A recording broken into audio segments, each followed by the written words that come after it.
All right, folks, how you guys doing? Can you see me okay? Doing all right. All righty, Rooney. Let's see if anybody's in here right this very second. Let me run over here and grab this. Ah, yeah, I'm live. Looks like I'm live. That's cool. That's cool. Appreciate it. Hey, Jenny, James, Dogman Watcher, Ed, Don, and I'm live across the board. I am in Facebook tonight. Very first time in Facebook going live. And I'm over on Twitter live and over on my channel, Chasing Truth, Shawn G. Hey, Ed, what's up? Let me see if I can get the look at something real quick. This already up and running, but apparently no can do. All right, copy link. That browser over here. And yeah, there we go. Crazy. So how's it sound? Is the audio all right? Very cool. I appreciate it. Hey, Truth, I sent you, your brother, and James. Not James. No, I sent you, your brother, and Vault. Invite if you want to jump in. Go right ahead. Tonight's open lines for the Dark Waters Radio channel over on the. Well, am I live on the Paranormal? Well, let me go live on the Paranormal Radio app. I haven't even got that. All right, let's see. Turn this block on, and we are live on the Paranormal Radio app as well. Facebook, Twitter, and holy cow, Paranormal Radio app. 4 places. Cool, cool, cool. Awesome. All right, folks, how you guys been doing? Some crazy stuff. Edward Kung Fu, buddy. Appreciate you. Uh, well wishes and stuff. I'm at work for 1 more hour. All right. Well, I'll be on this son of a gun for another hour or so. That'll be fine. Whatever. If you want to come on afterwards, that's fine. Is your brother out of work, or is he out and about? How's he feeling? Hope he's doing all right. Jean Paul, what's up? So let's try this. Copy that. If you want to reach out to me, 931-994-6917 is the number to call, or you can text the number. Hopefully, I can still get text through that. He's doing better. Great. Fantastic. Say a prayer for Truth's brother Bass. He's had some pleuritic pain. Had to go to the emergency room for a little bit. Oh, I'm not that. I don't have much lag at all. That's kind of cool. Kind of cool. Kind of cool. All right, tonight we're doing anything dealer's choice on what you want to run. Hey, Cryptids of Canada, what's going on? What's going on? So glad that you can make it by. Glad you can make it by. Have you guys seen? Let's see. Hold on just a second. Let me pull this up. There was I got that going on here. Nope. I believe that came from Bass, actually. I think. Nope. Wasn't from Bass. Sheet. Where'd I get that thing from? I'll have to go get the link here in just a second. Is that the link for StreamYard? Yeah, that's the link.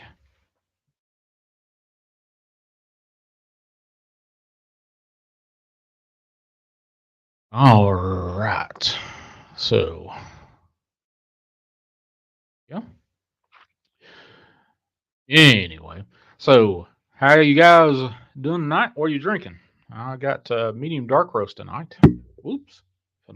Not my new freaking microphone in place. Thank you for everybody that's donated last year. Provided me with this new microphone. Oh my God. Anybody can catch that live stream or a couple of live streams with DW? Doing some catfishing. Cryptids Canada. Oh, yeah. Definitely go over there and visit Cryptids Canada. She's always got something going on. with new stories and stuff. We'll see. 1967. What's up? That's not it. But green tea. All right. Quenisha. Yeah, you still got your wrench there. That's cool. Awesome. Yeah, have a nice dinner. A blessed one too. That'd be great. All right. For the first, let's see. Since last live stream, had a lot of paranormal stuff going on, but yeah, DW's got some stuff going on. That's for sure. Hope he stays safe going out there in that Dogman country. Well, yes, gonna give you a short. I don't know if. Wow, it looks like it's raining like cats and dogs down at the Vol of Nightmares. Let's do a share screen here and show you a freebie with the new camera system that Vol of Nightmares has. Well, that's too small. Let me jump this up to a little bit bigger. There we go. That's weird how that thing reacts to that. But hey, whatever. Looks like it's raining at least a little. Well, no, it looks like it's quite a bit of rain and wind there. I don't know if this plays. Let's see if this plays. Give you a free preview. This is what you get. Now, folks, at the end of this month, the Dogman cams goes up. I think right now it's $5.99 a month. After that, I don't know what the price increase is, but there you go. Bass Mayhem, what's up?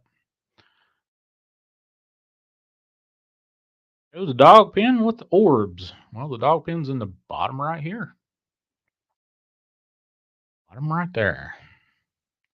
I don't know. I don't think it's snow. It may be, but I don't think it's snow. When it comes, well, it's got a lot of. It might be snow. I don't know. That's mist on the cameras right now, but I don't know what those long dark streaks are. Could be flurries. I don't know. There you go. I don't think it's flurries. I think that's misty rain right there. That's just me with I've had IR cameras at my place for a long time. And I thought it was snowing one night and it was 50 degrees outside. Oh, see that little blue thing right there? Detected something flying by or moving. These things have interesting movement about the size of a man will cause the alert to go out. But hey, TC, what's going on? Glad to see you there. How you feeling? How you doing? Don't think it's snow. Don't think it's snow. Chase, what's up? All right, folks. Since nobody's calling in right now, let's go ahead and get. If you got, let me stop this. We'll go back to the Dogman cams here in just a second. We'll do a quick. Hey, Bonito, what's going on? Lost my wig. I saw that you had your wig on your. There you go. If you want to be a part of the show, just click that. All you have to have is a microphone. You don't have to have any kind of camera or anything like that. And in the background, make sure if you click that and you want to be a part of the show, make sure that you have the audio off on YouTube because that will cause a lot of problems with audio for sure. Shows rain showers through Mississippi on the Weather Channel. Well, that's what it looks like on the night vision there. All right, for this last week, let's see. Oh, we got Red Wolf coming in here. Let's go, Red. What's up, brother? Hey, what's going on, Mr. Shawn, radio legend? How you doing? I'm just sitting here seeing what's going on. Where's your truck dash pointing now? Oh, Ohio. Yep, going to Ohio, man. What the hell's up in Ohio? Cold weather. That stuff that should be belonging over there with you. I'm supposed to get about 2 inches of snow tonight. So that probably means it's gonna snow where I'm headed, because The more weather, likely. oh well. I still I ain't got a got wet. no heater. Did you ever use that thing for the radiator where you put the piece of cardboard or whatever in front of it? No. Nope. What the hell, man? Well, I went and bought extra layer of clothing. I mean, I figured, I'm gonna do it. I'm gonna do it. Well, the next time I stop, I'm gonna do it. Yeah, if you wanna stay cold, that's up to you, buddy. You know, oh hell, it looks like it's about ready to hit me big time. Oh no. Well, let's see, Louisville, Kentucky, and north of that into Indiana, Ohio's mostly rain. Oh, nice. I'm gonna probably end up with some sleet, icy roads, knowing my luck. Yeah, Columbus has got snow. I don't know how close you are to Columbus, but hold on a second. Let's move this thing around here. Well, let's see. I can't even. Oh, I'm headed to Wick. Let's see. How do you pronounce it? Wicko. I can't pronounce it. Looks like some native name. Starts with a W. Wigwam. Yeah, Wigwam. Wigwam. Something like that. Something weird like that. Something. Okay. Well, hey, be careful out there. Don't trust the roads if they look extra slippery. That sound like golf. Slickery. I'm gonna be careful Slickery. if I see some slickery roads. Yeah. If it looks like snot, don't trust it. Yeah, no doubt, man. I'm gonna take it easy. Definitely. Let's see. Let me get this. Nope. What? Is it not? Well, I don't want to do that. I want to go to StreamYard and do this. I've got had 3 or 4 windows open with all YouTube on it. I'm like, well. How you been doing all right, Shawn? Oh, Lord, have mercy. Not too Look bad. at that. Yeah, not too bad. Not too bad at all. That looks pretty gnarly, man. Yeah, the temp right now is 36, so a few degrees south of that will have all that snow pretty damn quick.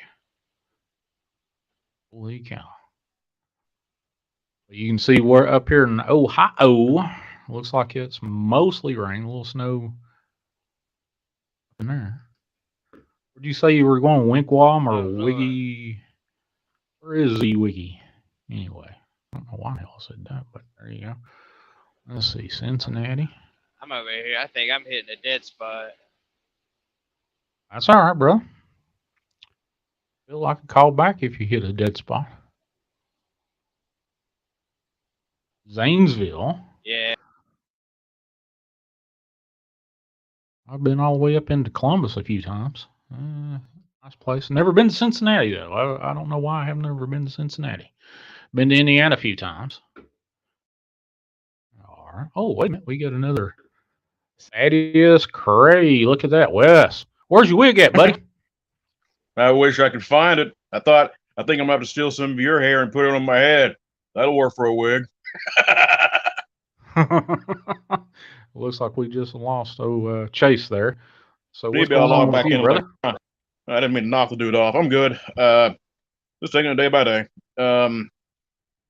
I pretty much am going to be dealing with some bad weather pretty soon, unfortunately. It's coming. Yeah, it's. I don't know if it's going to be extreme, like too extreme. There's a chance I might be knocked off for a couple of days. So I kind of want to give everyone a heads up about that. I saw something about that. Maybe some winter weather, possibly. Yeah, pretty much just a lot of wind, a lot of cold weather. You see in Texas, you don't normally have, at least this part of Texas, you don't have. Let me get Chase's calling in on the bat phone here. We'll get Chase in. Hey, brother, are you there? Yeah, I'm here. Can y'all hear me better now? Yeah, I can hear you. Can you hear him, Wes? All right. Sorry, man. I didn't mean to knock you off. I think he was going I was in a dead spot. Oh, well, at least I know I got the audio all cleared up and crap, so that's good. All right. So when's the next stop off the side of the road and holler like a werewolf? Chase? And I tell you what, whenever I don't know, I might do it tonight. Who knows? Depending on how cold it is. Yeah, Vault's going to go on live after me, and I think LaKay's going to jump on with him. If I remember correctly, what she said on the live stream she had earlier. But yeah. Well, we need to get on. We need to do one on your show. Have Vault come on the StreamYard, and I'll go out there in the woods, and I'll be your test dummy. I'll go out there in the middle of somewhere crazy, and I'll make all kinds of whoops and hollers to see what happens. Yeah, I'll be getting a call from state cops and saying, "Hey, where was this dude? I don't know. He was just out pooping and hollering." I'm gonna go full retard for you, Shawn. Go right ahead. There we go. All right. Wait a minute. Got Truth. Hey, wait. There we go. Truth's in the house there. What's going on, guys? Hey. Can you hear me? Can you hear me?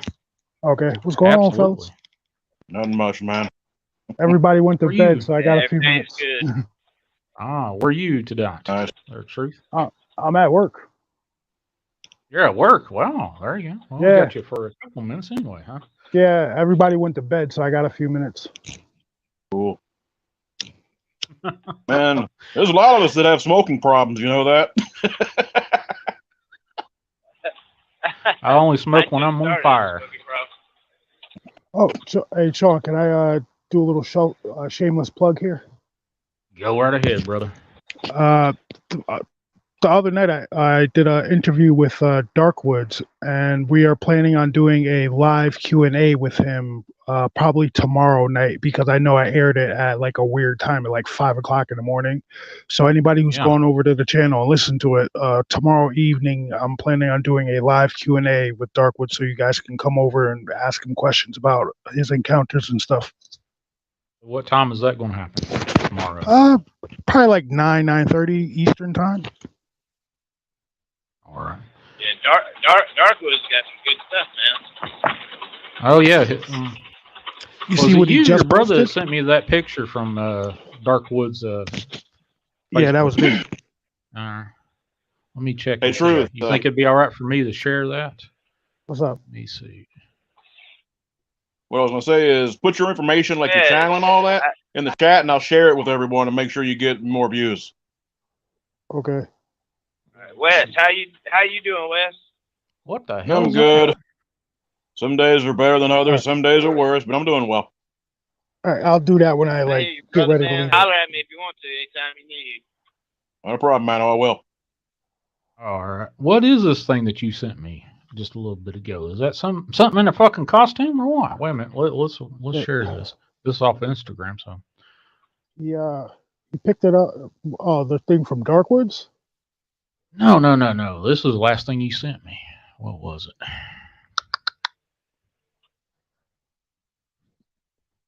We got another caller. I'm gonna add him in and see what happens. Hopefully. Oh, Hey. All right. Well, unscreen caller, you're live on air. Where are you from and what's your name?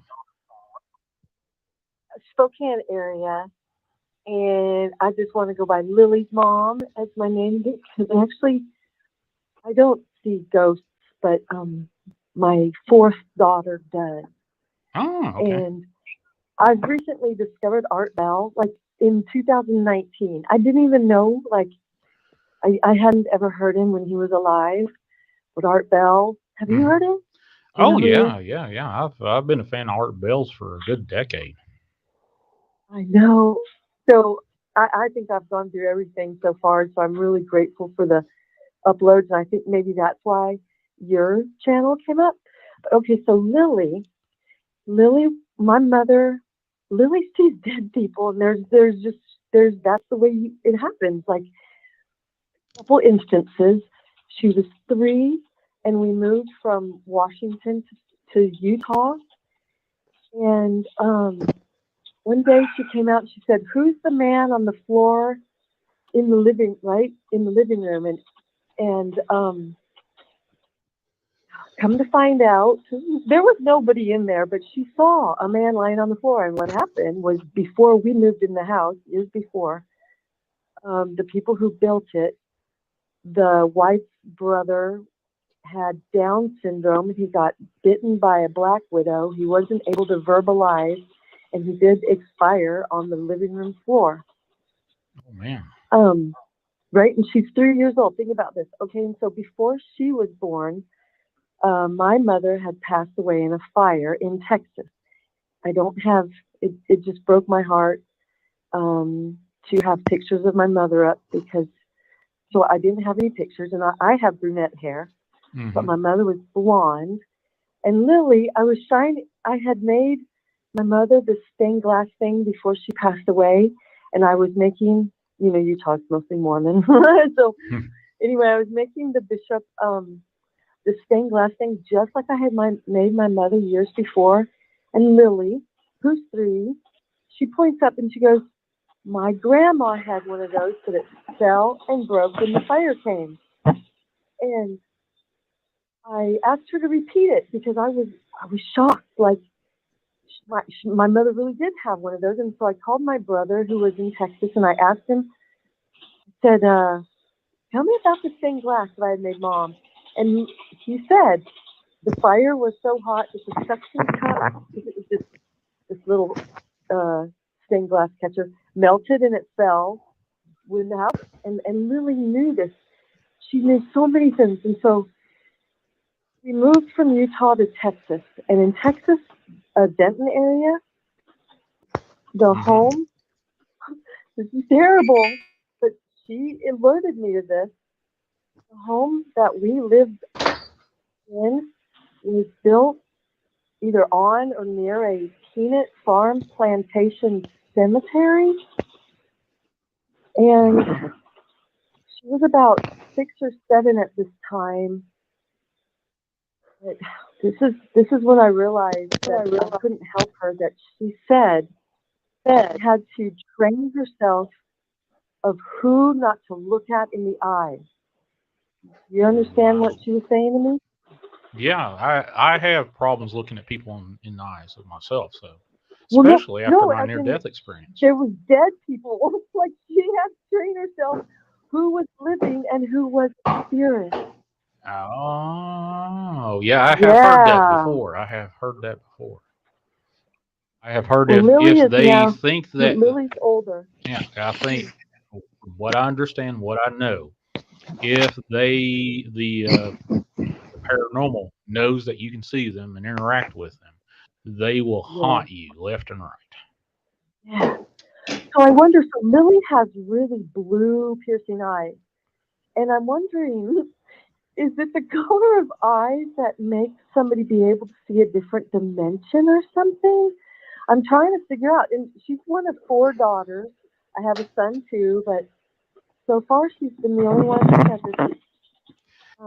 Has she talked about past lives, reincarnation stuff? No, I like that because there is a form of Mormonism that it's the form that's not Brigham Young, it's Emma Smith, and I was raised thinking about reincarnation. They say Joseph Smith taught. Anyway, Lily was the daughter that I had after I had lost a daughter to leukemia. So I had daughter Sarah and then Suzanne, and I would have continued to have children because they're just lovely. But then Shannon, their sister, passed away from leukemia. I did have prophetic dreams, and the doctor said no, she's gonna be fine. And I just knew my dreams were telling me no, and she did pass. And then Lily was born, and I didn't know if that had something to do with it. But if this also gives anybody like a warm heart, Shannon passed away many years ago, and Lily no longer really sees ghosts. She doesn't like to talk about it because she says people think she's weird. But I know she knew truth that I didn't even know, and I verified. But this last summer, I had a dream that Shannon, the daughter that I lost, she was being kept in a building, and there was going to be UFOs that crashed or landed, and then that was going to start a fire. And so I had to run to this building to get her. And I know I'm going somewhere with this. So it's really cool. Okay. And I broke the window where I knew she was, and she was in her crib. She was the same age as she was when she passed away. She was a year old, and she lifted her head and she smiled. And if you've ever loved somebody and they smile at you, it is wonderful, and especially when it's somebody you haven't seen for many years because they passed away. So I didn't tell anybody about this.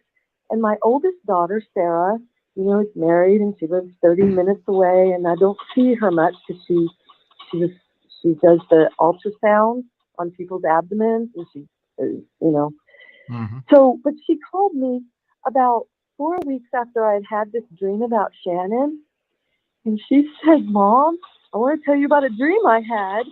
And Sarah wasn't really raised Mormon because she didn't choose it. She doesn't really have a background like that because I didn't force them on them. But she said she had a dream where she was Shannon, like she was literally Shannon's point of view. And like I said, I hadn't told anybody about this dream because it just was special to me. Mm-hmm. So Sarah had a dream where she was, from Shannon's point of view, she was a baby. She was in her crib and she said, I came in the room and she said she felt so much love because all I had ever been in her short life was like kind. Oh man, by this time I'm crying, and Sarah said it made her cry too. But she said she was even having to come up with words because she was so much as Shannon's point of view that she didn't have words. Like during the dream, she just had emotions or feelings from a baby's point of view. But so here, my oldest daughter and I had like same parallel dreams. And that just made me feel so happy that, there really does seem to be something after the body is gone and doesn't work anymore. Right. That there really, really is a spirit that is, what you would call paranormal. I have a question for more you. People. Did this, when you and your daughter talked about this dream, did it bring you guys closer after you talked about it? No, she's still as busy as always. But I'm glad it happened for her. My father, he's passed away too. He was a man of science. Do you know who Howard Hughes was? Mm-hmm. That's not my dad, but Howard Hughes made this plane called the Spruce Goose. Did you know about that? And Yeah. Mm-hmm. He was like, okay, so he did that, but he also did other kind of vehicles. And I have my dad's badge from work, which was down in California. It was called a subsidiary of Hughes Aircraft because they did different kind of aircraft. And my dad was in the lab next to the place where they made the microwave for the first time. And the way they figured it out is that it melted this guy's chocolate bar in his pocket. Anyway, I know this is kind of bizarre, but the narrative of like space vehicles and not being on Mars yet, that's not true. It was happening, as far as I know, back in the early 70s, because that's when my dad worked at this lab. Mm-hmm. And I have a part that he manufactured for it's like, well, I don't want to say it's made of silica.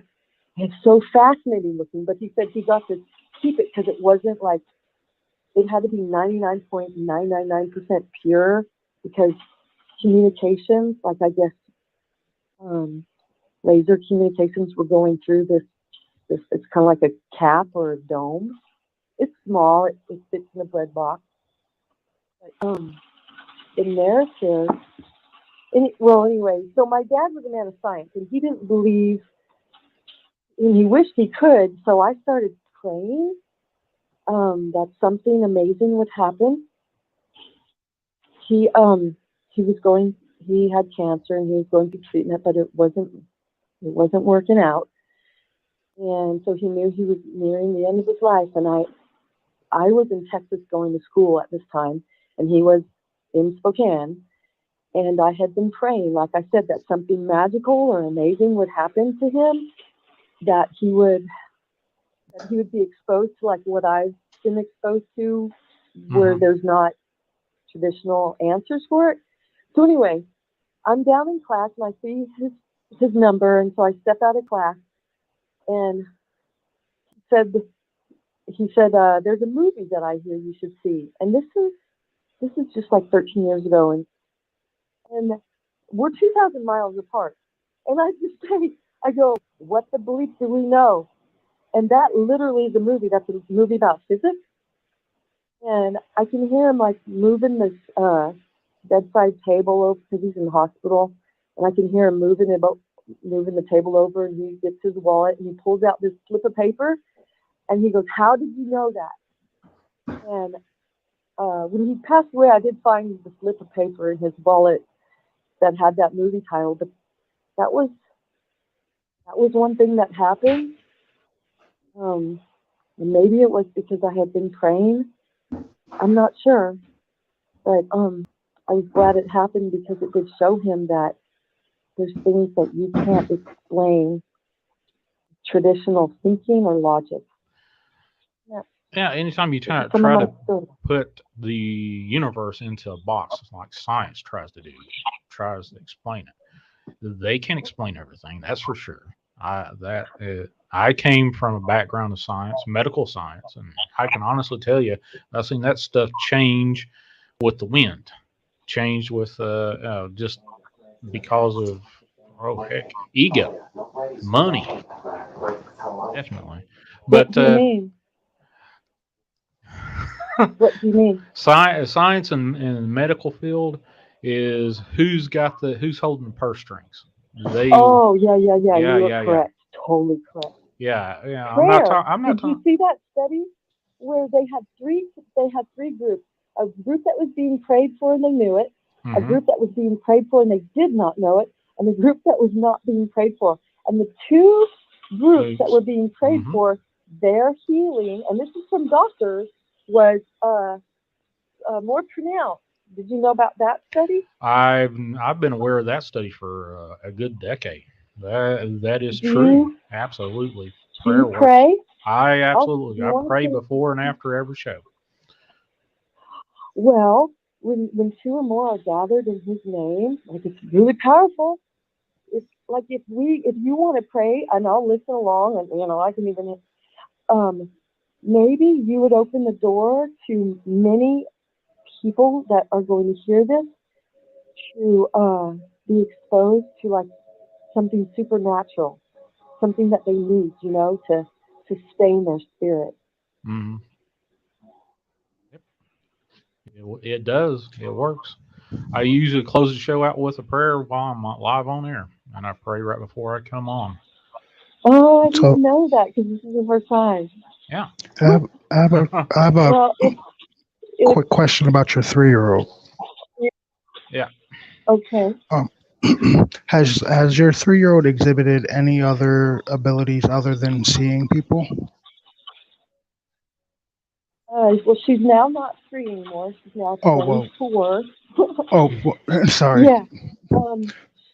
She kind of closed it off. She said she's the one that said she doesn't like me talking about it, because people are, well, okay, so like when I was in the hospital with Shannon, that was the baby that passed away, and I started having dreams that things weren't going to go well. And one of the nurses, this is Texas, so you know, Bible, Baptist, so she said, "Oh, that's demonic." No, you know what? I was a loving mom. I had zero thoughts of harming or anything, and so I know it was coming from above, like a good source. People are like that. They think if you have prophetic dreams, it's demonic, and it's even in the Bible. Like, and my second daughter, she did get her patriarchal blessing from the Mormon Church. She had a really interesting experience because the man that was giving her blessing had a strong foreign accent when he was just interviewing her before the blessing. And then during the blessing, she said, accent was gone, and she understood everything that he said. And one of the things he said was she's from the tribe of Ephraim. And in the Bible, you know, Ephraim is from Joseph's line, and Joseph was the one that was having the dreams, how he saved Egypt. You know, 7 skinny cows eating 7 fat cows. You know, the story of Joseph. Mm-hmm. I do. Prophetic. So she's, and actually before my mom died, Suzanne had a nightmare, because we lived in Spokane at the time, and my mom was in Texas when her house caught fire, and she didn't make it out. But Suzanne dreamed this nightmare a couple days before it happened. So we pay attention to our dreams, but it is bogus. It like hurt my feelings when the nurse said that's demonic, and I know I should. So I just like Lily, you stop talking to people because they don't understand. But that's why I was praying for my dad to have an experience, because when something like that happens to you, you know it's true. Anyway, so I hope all of people that hear this, I hope something happens where they do have a supernatural experience, because it really is, it just makes you feel better.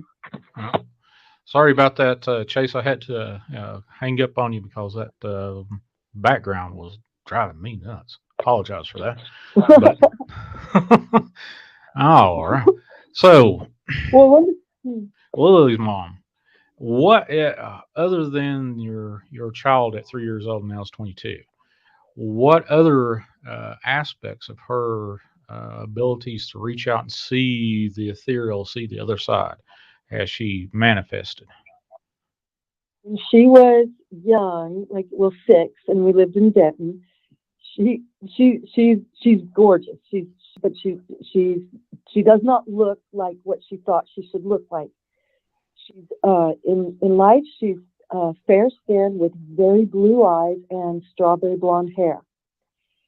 One day, it was just me and her in the house. She was looking at herself in the mirror, and she was really unhappy. She just was like, she said something like, she doesn't look like she's supposed to. And I said, how are you supposed to look? She goes, I have brown skin and dark hair. And clearly, she didn't. And so then I was in school, and there was something called the Diwali Festival, which was an Indian festival. And here's this little white girl, and I took her to this festival, and they were talking in a different language, and she was also a picky eater. But we went through the buffet, and she took all the food, like they just put it on her plate, and she didn't even question. She was so enthralled with this Indian dancing and singing festival. It was, I swear, it was like that was part of her past life.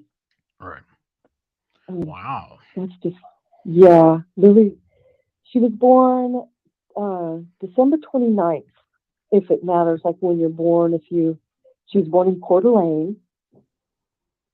And I don't know, like her sisters aren't really like this. And when my father passed away, Ben, my son, was in the next room. My dad passed away the day before Ben's birthday.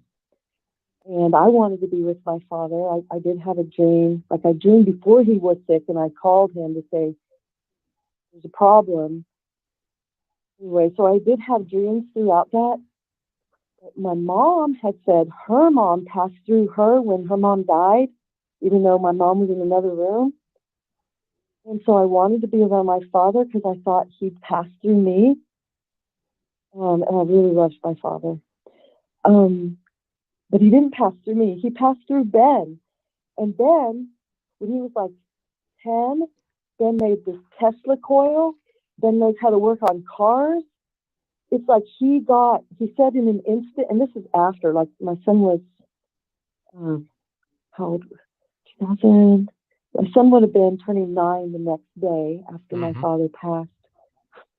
And Ben got really good at electronics and mechanics, and that's my dad excelled in those. And Ben's like beyond his years. He often gets cars running that haven't run for years. And like I said, when he was 13, he made this Tesla coil, and he explained my dad's spirit passed through him, and in an instant, he like Ben got a grasp of mechanics and electronics, and it's verifiable because Ben, everybody knows, like Ben's friends and adults and everything, they know that he's really gifted in those areas. And he said it came Directly when his from. grandfather passed through. Wow. So what Yeah. was the experience, and how did he know his grandfather passed through him? What was the experience? Oh, he thought, okay, well, I guess I could ask him more, but Mhm. it's because, like my mom knew it was her mom. It's like this essence of people, I guess. Like, it hasn't happened to me, but hearing these people say it, that's how it is. Well, I'm fascinated. Like I said, it hasn't happened to me, but they know who it is passing through them. Wow. And Well, remember Art Bell, like the people that said the near-death experiences, and they have like that. I had a rather robust near-death experience myself. That's one of the reasons why I'm here doing this thing. Um, I was a respiratory therapist and was in. What? Hold on a second. Looks like we got dark waters coming in. Hey, DW. Uh, when I was a respiratory therapist, I'd had to do a lot of emergency CPR and stuff in ER. And more than once, when somebody was just about ready to pass, and once they passed, I felt something different from them. Oh yeah, And it was like an emptiness, yeah, their body changed physically. They just changed once they Yeah. passed. But I felt something pass with them. Something came away from them. So, oh, there you Well, go. there's that weight change.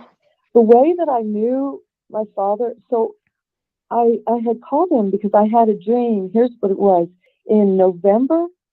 Oh my God, I forgot about. Okay. So in November, I had a bad dream. I was in Texas. My dad was in Spokane. That something had happened on his belly, and I woke up, and it was such a disturbing dream. I was teary. So I called him and I said, "Daddy, I want to impress upon you that I dreamed something was wrong with your abdomen." And like this is November, and he went in for colonoscopy, and it was Valentine's Day, and he came back clean bill of health. Well, by June, he had cancer, and he feels that the doctor who was retiring had quitter's disease, and he missed it. But that is the cancer that took him out. And I had been praying also. I was taking care of him because he decided to go without food and just take palliative care. Mm-hmm. And so I was changing his bags. My ex-husband was with me. He was helping occasionally, but I dreamed that there were 5 houses that I was like above in the clouds looking down on 5 houses, and 4 of the houses had lights like spilling out of the windows onto the snow, and it was snowy when he passed. But then the 5th house I could tell it was cold and dark, and that told me in 5 days my father's going to pass away. And so on the 5th day, I made sure I was with him 24 hours because, like I said, I wanted to be with him. And so I knew from that dream when to be with him.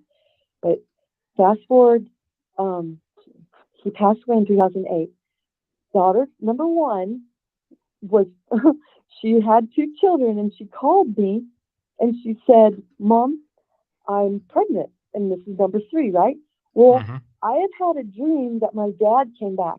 And this is 10 years after, well, it was 2017. And I had only had like 3 dreams of my father. You know how sometimes somebody passes and you get to see him alive again? So it's always real special. But I hadn't had a dream about him in years. And I had a dream he came back. And then that week, Sarah told me she was pregnant, and she was due in May. My dad's birthday was May. I dreamed April 20. Well, when I went to sleep, I dreamed that it was April 24th because I know this, that I dreamed my dad came back, and it was like another dream. But that day, Sarah had that baby, even though it was early. So everybody in the family knows. I think that's my dad, and I don't, because I've told them my dream, and I can't, like, I haven't dreamed of my dad since. It was those two bookend dreams, and Ethan was born. So that's just real special to me too, that I've had so many prophetic dreams that here's another one that I'm going to faith that's real. So, of course, Sarah's not into this as much. And she says, don't treat him like your dad. Of course I don't, like he's Ethan. But they are special to me because I think this is the key. I think our loved ones come back until, I guess, we get things right, maybe, or we don't want to be here anymore or something. What do you think?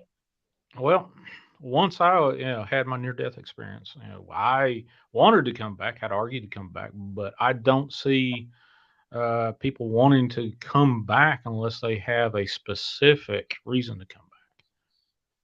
Just for whatever God allows to happen. That's I know a lot of people think, well, do they come back at their own whim?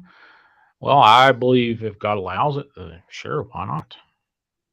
I'm not going to argue one way or the other, but yeah, that's what I think. Hey, DW, what's going on, brother?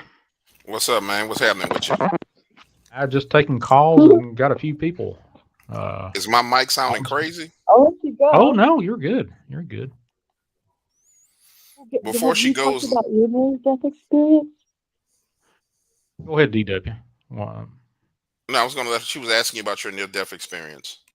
oh, what's the question? There, Willie. I haven't heard it. Well, I've done one complete show, about 2 hours on this particular channel on YouTube. I've done like maybe 2 to 3, 6 hours over on Dark Waters channel completely, and I'll probably do another one. But yeah, what do you want to know about it specifically? To me, recite it would I take guess moving forward, what did you take away that you still have today within you from that, and what would you tell other God people exists. God about their exists. day to day? God exists in every shape, form, or fashion. No matter if you don't feel Him, God's there. It's your choice not to feel. Do you think, how can we grow closer to God? Talk to Him. Talk to God. How do you address, and I've heard that Creator doesn't want us to feel separate from Him, that we are creation. So do you think how we address God or the superior power? I mean, I think it's important, and I think I'm ignorant. I don't know how to call Him, but He knows I'm trying. Yeah, it's all intent. If you're wanting earnestly to reach out to God, God is right there. God is closer than the skin on the back of your hand at all times. So, it's just you reaching out. What you call God is between you and God. Let me interject right there, Shawn. I can answer that question for. Okay. Like, when you start talking about wanting to reach out to God, it's a relationship just like any other relationship. I'll give you a perfect example. When I got home, I got a phone call from a friend of mine who's closing on a $500,000 house, or trying to close on a $500,000 house. He's stressed out because his loan is taking too long. And the whole conversation is just this fear-based conversation. And I gently remind him, I said, hey, the house that you're getting, God gave it to you. Why are you doubting God now? And he says, you know what, you're right, because there was no way I was supposed to be in this house. I said, so you at the finish line, you get the final obstacle, and now you get an opportunity to doubt God, and now you turn into doubting Thomas. I said, so you need to chill out, say your prayers, thank God for the blessing that you have of the house, and trusting God that you're going to get over that hurdle, which comes next. And people complicate the relationship with God as in, as if there is something that you can hide, meaning your question was, well, what do you call him or how do you address him? You're already bare naked in front of God as is. So you just need to start talking.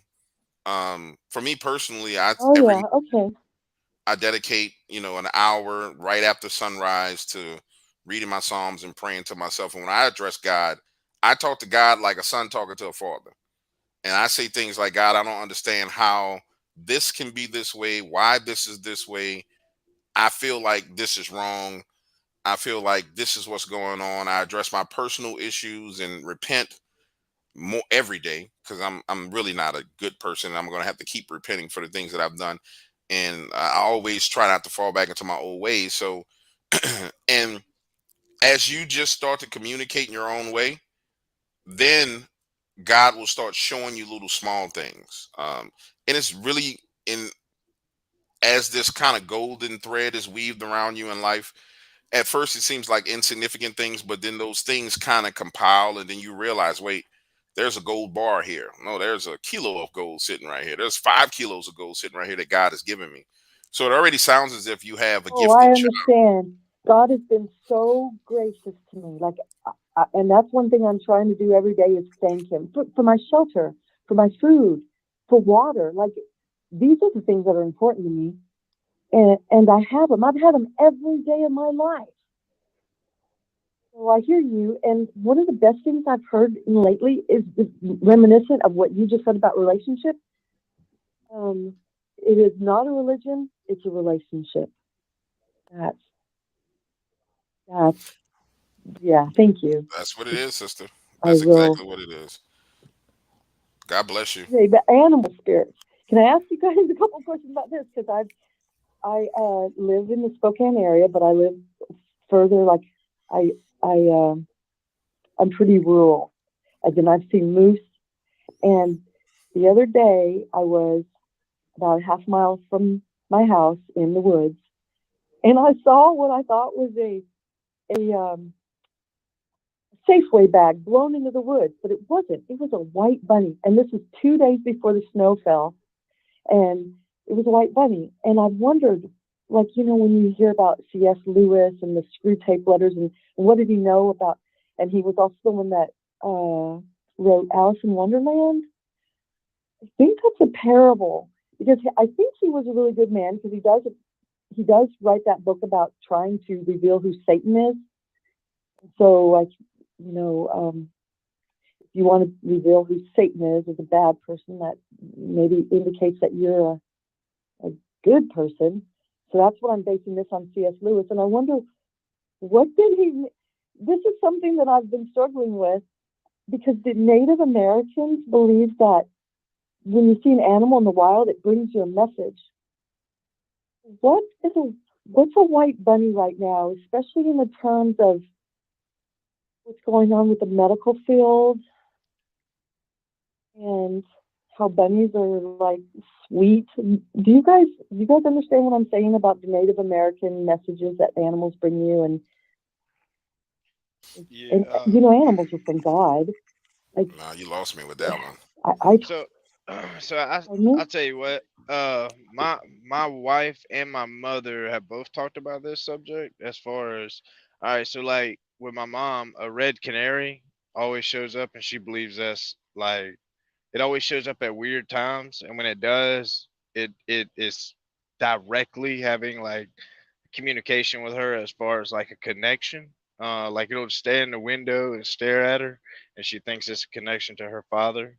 And then my wife, she talks about she always sees like a blue jay or something, and it reminds her of like one of her family members that passed away. So, are you like alluding to that maybe these animals show up, or whatever, or you see one particular and you always notice that one, and you feel like you think about your dad or whatever? Is that what you're saying? No, Moose would remind me of my dad, because the day before he passed away, Moose went from west to east on on the north side of the house, and then the day after he passed, it went the other way on the other side of the house. So Moose would be my dad. And so my dad lived in the house for a long time. He's a mountain man. And I swear the Moose was coming to give his respect. So Moose or not, I've never run into this white rabbit in the woods like this. And it had black eyes, by the way. That was fascinating. I took it from, creepy. it was actually really cool in a way, because here was this wild animal, and it was, I don't know, it was just a really cool experience.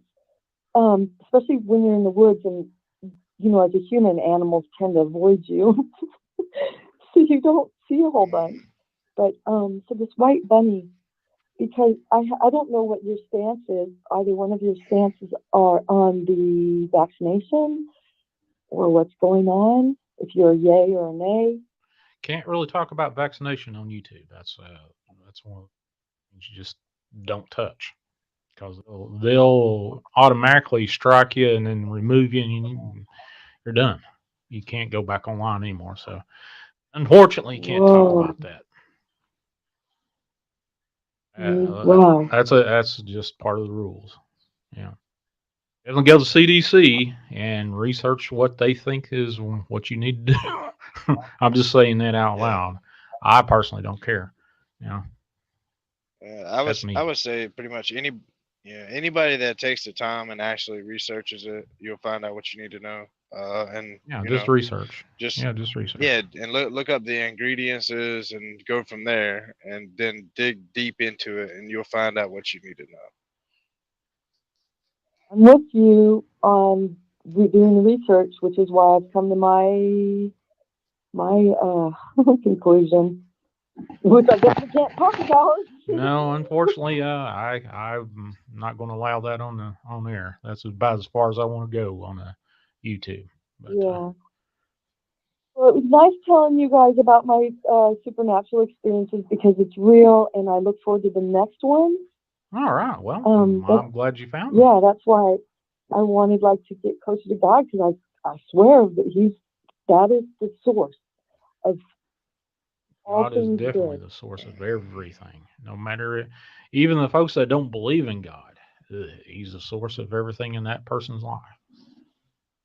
Yeah, you know what? I'm gonna we'll pray for our enemies, that the Spirit of Christ come into their heart and show them truth, and lighten their heart and show them how to be loving individuals. Let's pray for our enemies. I like that idea. I actually read about it somewhere online today, and I did it. I have a couple enemies, people that are abusing me, truly, and so it was real. It felt good on my heart. To do what somebody was saying about pray for your enemies. I know that sounds counterintuitive, because you've got to have them wiped out, but it really did my heart good to ask that the Christ Spirit. Well, you're supposed to forgive everybody. Pardon me? You're supposed to forgive your enemies, forgive who has sinned against you, who has done you wrong. So, but you got to remember it as well, so you don't jump into it again. Well, Lily's mom, I appreciate you calling in. That was wonderful talking to you. Nice talking with you guys. Hey, Lily's mom, if you want, I'll drop my email in the chat, and you'll be more than welcome to text me, and I'll talk to you about that stuff off air. Okay, are you Dark Waters, as he said? No, this is his name's Chase. Chase. Are you down in Texas? Yeah, my name's Chase. Really in Denton. What? Not in Texas? Where do you live now? You're in Florida, aren't you now, Chase? Yeah, no, right. Currently in Ohio, close to Ohio right now. Yeah, he's a trucker. So. That's our favorite people. Oh yeah, I've got a couple of truckers that call in every once in a while. Chase just happens to be one of them. Nice. And with Dark Waters? They can't get rid of me. Dark Waters just left the stream just a minute ago, so it's hard to tell. Where does he reside? He is in Louisiana. Louisiana. Can you tell him that I want to support Gary Chambers? Does he know who Gary Chambers is?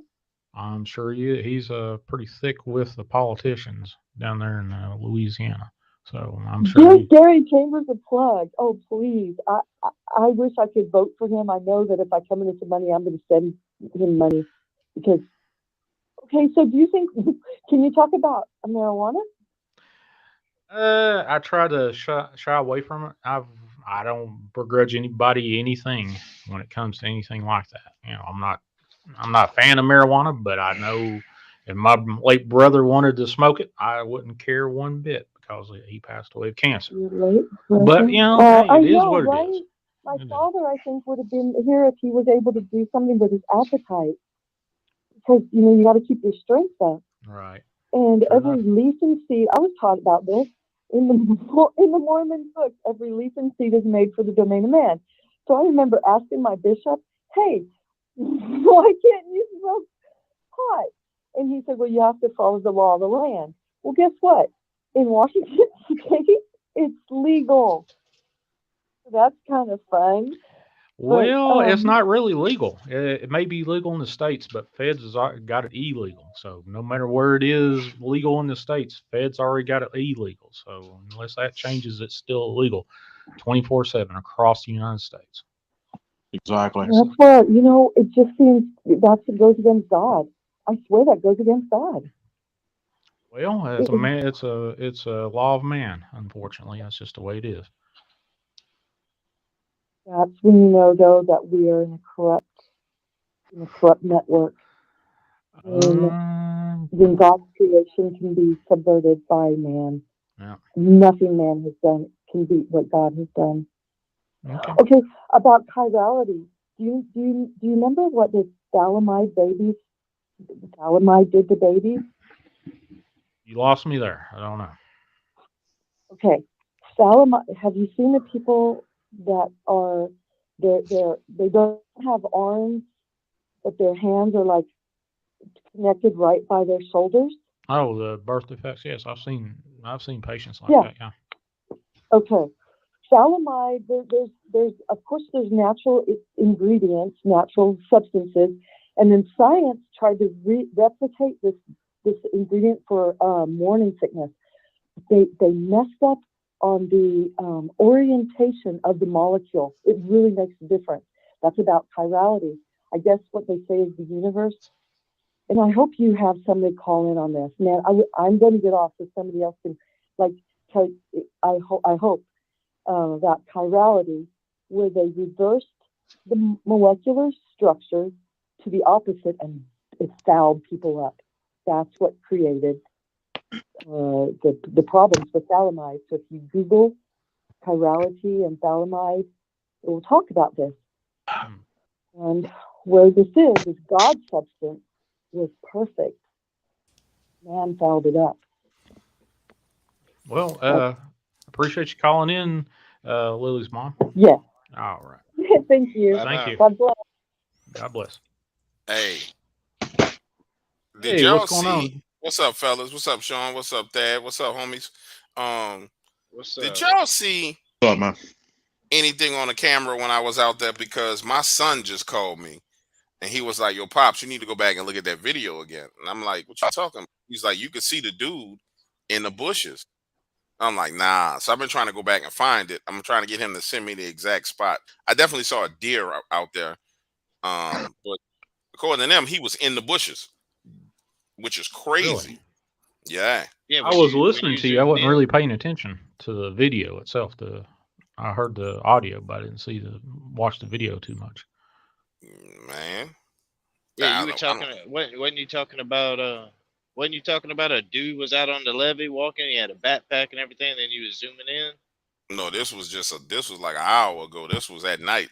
They had a car parked down there where I went to go back to check on the net. The windows was rolled down, and I thought I saw a person in the car when I first shined my headlamp on them. And then I shined back, nobody was there. And so then when I was coming back off the bridge, when I had the rifle light on and I was scanning the wood line with the rifle light, I didn't see him. But my son said, yeah, he was standing there watching you. I'm like, man, if I find that shit, that's creepy as fuck, man. That's creepy. So I'm about to go back. I just Was thought somebody anything wanted to wrong with call the it. guy that your son said, or he was just in the dark? Dude, that's that location. If you watch, I had to drive out the city of New Orleans to the side of Lake Pontchartrain, loop back around and work around the bayou of like. There's no reason. I'm saying all that to say there's no reason for him to be out there. Like even if you fishing, like there's better places to fish than in this little cubby hole. I'm gonna go back out there tomorrow and so y'all can see like this cubby hole the dude was in. It's like you backed into a little hole. That was crazy. That was insane. That's weird. There. So that's right off of I-10, right?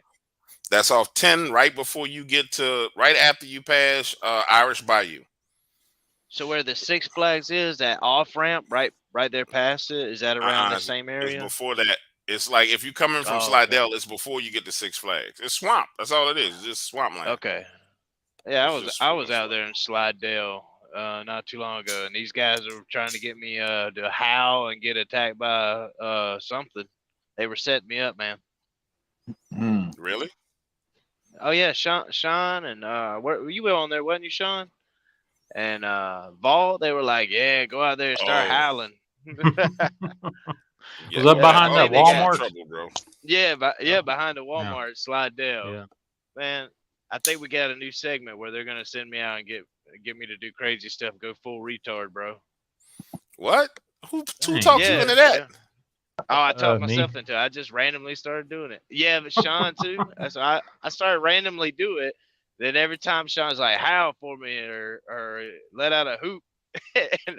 But every time I've been out, we find Bigfoot. Like we find like signs, Sasquatch signs or something where they're snapping limbs. Like multiple times we found plenty of signs that I've been out there on Bob's So you want to go channel. full retard for real? Because I can tell you, you got to where you at right now? Where you at on the road now? Well, right now I'm on 44 on a turnpike out here at like coming out of Oklahoma, headed towards Ohio. But listen, man, we'll set something up. But I'm not trying to go like in a hot zone, man. I just want, if it happens, it's got to be want to do some spontaneous. rant. Oh, you ain't trying to go full retard. You just want to go retard. I got you. No. I go say if you want to go full retard. You know, I'm pretty sure I can find a spot for you real quick. Yeah, I'm I not don't wanna ready see to you get fart hurt. in bathtubs. Yeah, I'm not ready to fart in bathtubs and laugh yet. So I'll let you know. I when know I a get couple that places over retard Kentucky space. you can visit. Yeah, I don't want to turn into Tony Merkel. Dude, Tony crazy, bro. I can't wait till he comes out with the documentary. I'm looking forward to it. I talked to him the other day. It should be coming out in another 2 or 3 weeks. I think it was a week in the editing already. It needed 3 weeks, so it should have 2 more weeks. But Tony, I was actually on a phone call with them the night they were going into the woods. He called me and we were just, I don't know if he's going to put that in a documentary, but we were talking about Dogman. I was telling him what to look out for. Then he goes out there and experiences exactly what I told him. Only exception was the squirrels were barking. And he was like, dude, it was almost as if something invisible was there. I was like, dude, it's not invisible, bro. It's there. I said, you just don't know where it is. It's there. So they went to real Dogman territory where a man had his encounter. And I don't know. People do it all the time. Okay, so I'm kind of lost on this, lost on the sauce, and I've been doing a lot of research on it all. Do you think it's possible that they let out some kind of frequency or are able to cloak themselves somewhat, or just that they blend in that good? Or like, what do you think about that? I'm not sure where this whole cloaking thing came from. So in my opinion, you have to test it to find out. From what I've seen, like the video Shawn captured of the Bigfoot, the photo that was sent to us of Bigfoots while we were from Dogman Cams, it's more of a blending in thing than a full predator invisible mode. It's more like they just naturally blend in. And I'm leaning towards that. I don't think that it's not plausible or not possible that they could like morph or do some crazy stuff, because we don't know enough about them. So I don't take it off the table, But to answer your question, I would think they have a unique way of blending in that's beyond our understanding, meaning natural way, like their hair, their fur, they know how to stand, they know how to disguise themselves better than humans actually know how to do. So that's where I stand on that one. Would I take, cloaking off the table? No, I don't think you can take anything off the table at this point in time. Earlier, 2016 Dog Waters would have took it off the table. Now, I've talked to so many people and seen so much stuff. Now, I'm not taking anything off the table. You got to think about this. Yeah, Like, I mean, there's a lot to it. What I was going to say is, think about this. You have different animals, like an example, like you have a Bengal tiger. That thing can blend like you wouldn't believe in them jungles. It's ridiculously how easy an animal like, and that's a well-known animal, and you won't see that thing until it's too late. True.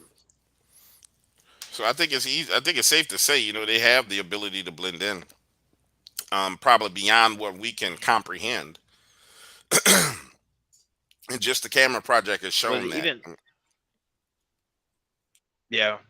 I mean, even if you look at it like their fur, from what even things that Bolt's talked about, how their fur reacts to light and stuff, that all that stuff is really interesting, man. I think that we're seeing a lot of it with this camera.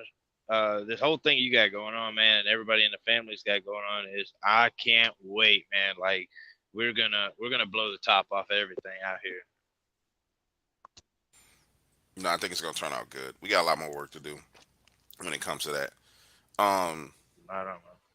When I was going, Shawn, I wanted to ask you something. I need to ask you a near-death experience question, because I'm talking to a person who had one, and I'm thinking about recording it. Remember when you talked about coming back from heaven and falling and back into darkness, plopping in the water, and then something else plopping with you? Remember that? Yeah, absolutely. I thought about that this morning. That just goes to show you how bad my memory, how good my memory is, dude. You told me this like what, 2-3 years ago? Yeah, easy. The first time you plopped in, what was the description of the being that you saw? Was it a one-eyed snake, or was it just a one eye? One that was accusing you. Oh, all those entities or whatever you want to call it, right before I, thought I was in heaven or knew I was in heaven. It was just one eyes. It was lizard-like eyes.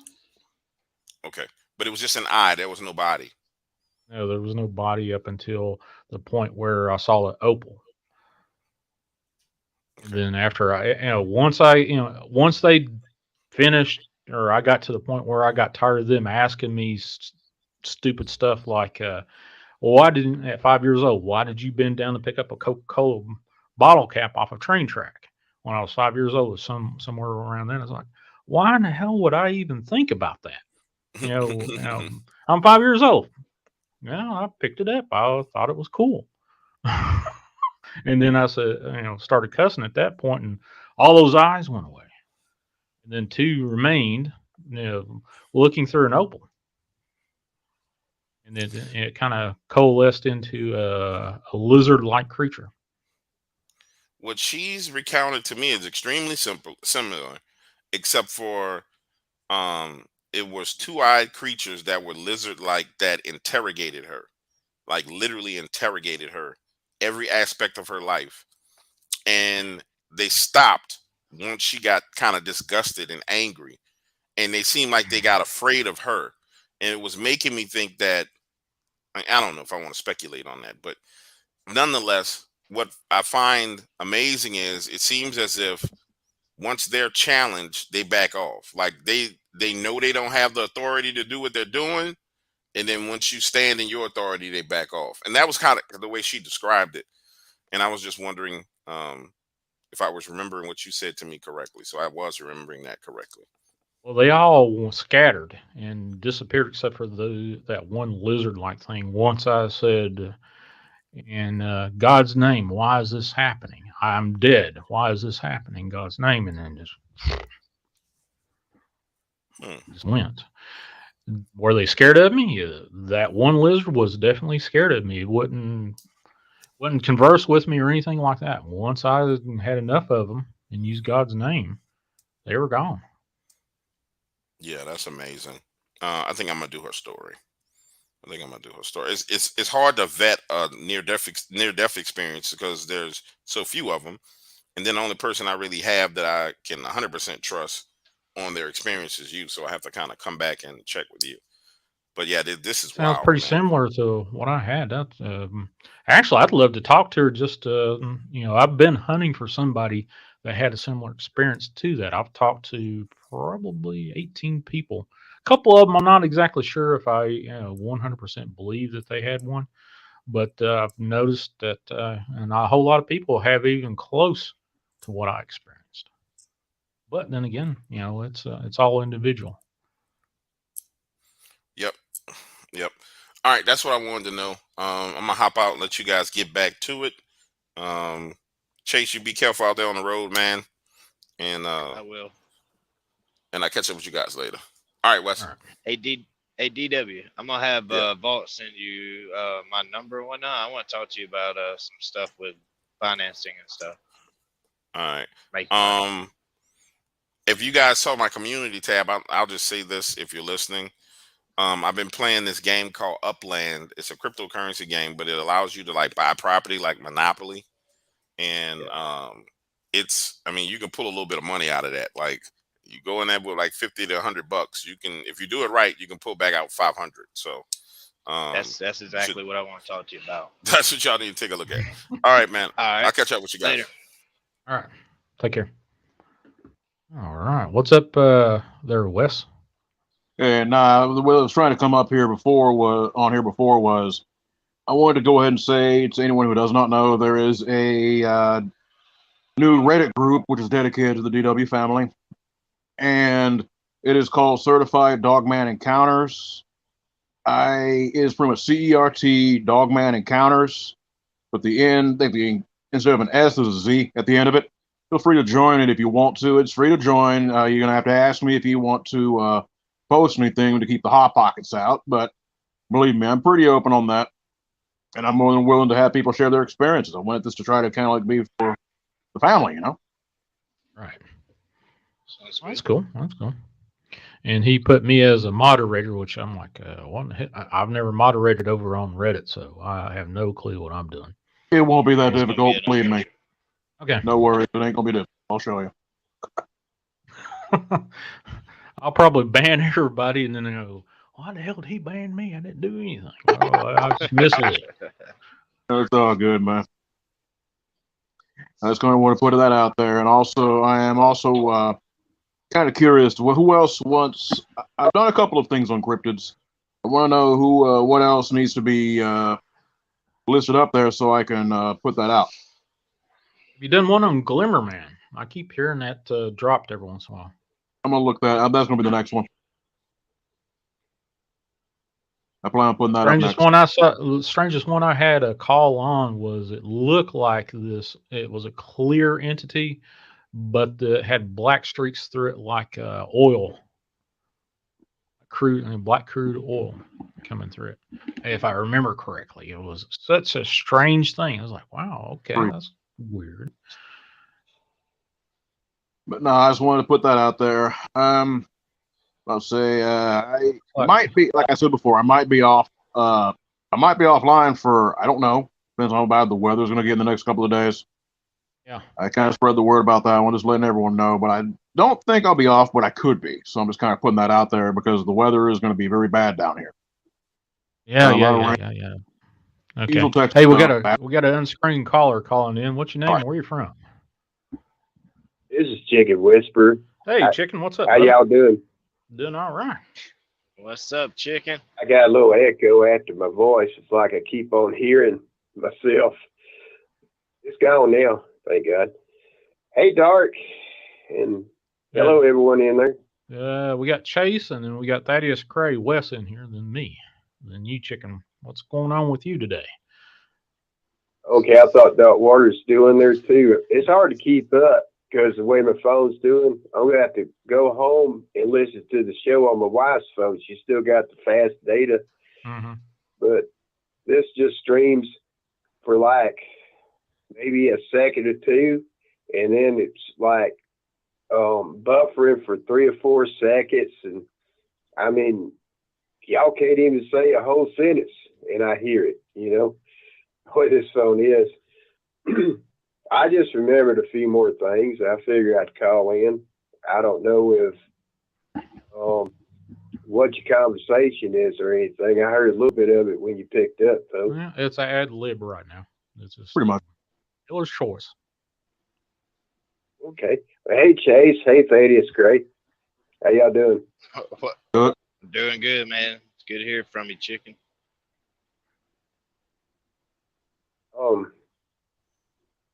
Well, you know, in the past, we did have, down where I live, we did have a critter that was terrorizing everybody. You know, back in the old days, we didn't have no fence, you know, where you had to, there was no law to keep your cattle in a fence or anything. Mm-hmm. So people let them run wild. And we had a big old bull that was terrorizing everybody around here, you know, and this is on up in the Tannehill even. But now he wasn't afraid of anything. But one day he bowed up at the train. And after that, everybody was relieved, you know, because you know who won, you know, on that, you know. But I remember my dad telling me about when he was hunting on the old hog place down there at Tannehill. There was a something came whizzing by him. They was coon hunting at night. He thought somebody shot at him, but he didn't hear a gun. I kind of wondered that might have been a Bigfoot throwing a rock at him or something, you know? So how do you think that something shot at him if he didn't hear a gun? Had some sort of object and thrown at him? He heard it whizzing by or what? Yeah, he heard it whizzing by. He thought maybe a gun was fired at him from a long distance, but he didn't never hear a shot or anything. But something went by them, whizzed by them at a high rate of speed. All right. Well, that's interesting. How long ago did this happen and where did it happen? Or can you? Well, I'm not quite sure. It was somewhere between the 40s and late 50s, probably. Back before Tannehill actually made it a state park. You know, he was out hunting, coon hunting near the old Hall place. Mm-hmm. You know about John Wesley Hall, the gristmill and all. That was my great granddad. Well, it was my grandma's granddad. So that would make it my great granddad, I guess. But we're not blood kin or anything. We're just kin by marriage. Hmm. Oh. He married a woman that already had some kids. So, if it's like my cousin's got a Brady Bunch situation going on. He married a gal that had 2 kids, and he had 1 kid, and then had 2 kids with his current wife. You're like, holy cow! But right now, there's only I think 3 kids that's living with him now. But he had a Brady Bunch going on there, for sure. yeah, there's a lot of kids nowadays. Oh yeah, you don't hear that many kids unless you're on a farm nowadays. But then again, who knows? Yeah, we just got chickens for kids. I tried to let them run loose today a little bit, and 2 roosters was getting into it, and the big hen was wanting to jump on some of them and squash them and stuff. So I had to put them back up. There's a lot of fighting in the ranks, you know. But I just been, you know, chilling lately and trying to stay warm and working on vehicles and doing some good old creative cooking. That's what I've been doing. I've been doing some easy stuff. I've done a lot of shake and bake here lately, But this ain't. I'm not one to do any kind of cooking show. That's more Bass Mayhem's avenue than I am. But holy cow, yeah. I like, that good old country cooking, good old butter beans with a whole stick of butter in them and half a pound of bacon, a little smoked flavoring. Yeah, And that's a heart attack on a plate right there. then you cook cornbread in a cast iron skillet lined with lard, and it has that good old crumbly crust, and you just crumble it up in there, mix it in with the butter beans. Oh man, it is so good. Oh man, yeah, definitely. People don't like butter beans, just ain't never had them fixed right. I mean, there's a way to fix everything. Oh yeah. So you had any kind of other supernatural cryptid encounters or heard any more? Well, there's one I remembered recently, the most recent one that I can remember. I mean, there's noises in the trailer about it. Now, it might be the rats. I don't know, but lately there's been a lot of rats at my in-laws and our place. And my in-laws got the big ones, almost as big as squirrels. I don't know what's going on with that. A lot of people seem to be getting them lately that I know of. But a few years back, I remember this, a few years back, I was taking the garbage out up on the road at about probably, it was after midnight. It might have been 3 o'clock in the morning. I don't know. But I was coming back down. There's a long driveway beside our property. It's, we got a big property. And, out there is, kind of like a boys' school. And our yard is kind of bushy as it is. And we got woods. And the fence line, way it is, it kind of comes way down and then goes way over. Mm-hmm. And coming down, I heard something and I sensed something, but I couldn't see it. I was looking, and my wife was right there in the door, and she thought I seen it, but whatever it was black. It was wearing a cloak, like a hood or something, and it kind of seen her and went on. And I kind of heard it a little bit, sensed it, but I couldn't see it. It's like some things like that. I don't know what it was, but it's like there's things out there that might could cloak you at a certain cloak themselves at a certain angle, All right. and then they can't do it at another angle. I don't know what that thing was. She said it, walked upright like a human. It looked like a human with, a hoodie on or whatever. I don't know if that thing was out to get me or what, I mean, I know she's seen a shadow being. She might can see things I can't. I don't know, but she's seen a shadow being where they cleared it across the road from the house. I know I always sense something there. Coming home, walking or whatever, it's just real thick with woods. There was a creepy old tree out there, big old tree. And I could sense stuff out there. And even when they cleared it, still walking out through there, I didn't have no fear, but it's like it's still something creeping me out. And that was the Dollar General there. I mean, them things spring up out of nowhere, just about. But they can't keep them stocked, though. They got more stores than they got stock.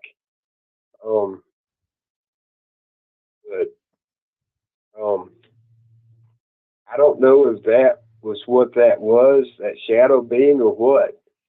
But I'm thinking my wife can see some things now that I can't. I don't know. But that's about the last thing that I can recall. The last thing that happened to me was last night. I had turned off everything in the house. I was actually, just about ready to, call a night, crawl in bed, and go to sleep. And I opened up my door to go out in the hallway, and I heard this woman's voice just as plainly. And I was like, "Did I leave my radio on?" I was like, "Nope." Checked the cameras, nothing was around. Hmm. And as soon as I figured it out, I started rebuking in the name of Jesus Christ, and I hadn't heard it since. You just reminded me of something here at work where I'm at. There seems to be a couple of ghosts here, and I try to warn some of the guards. They don't want to hear about it, but I don't want them to catch them off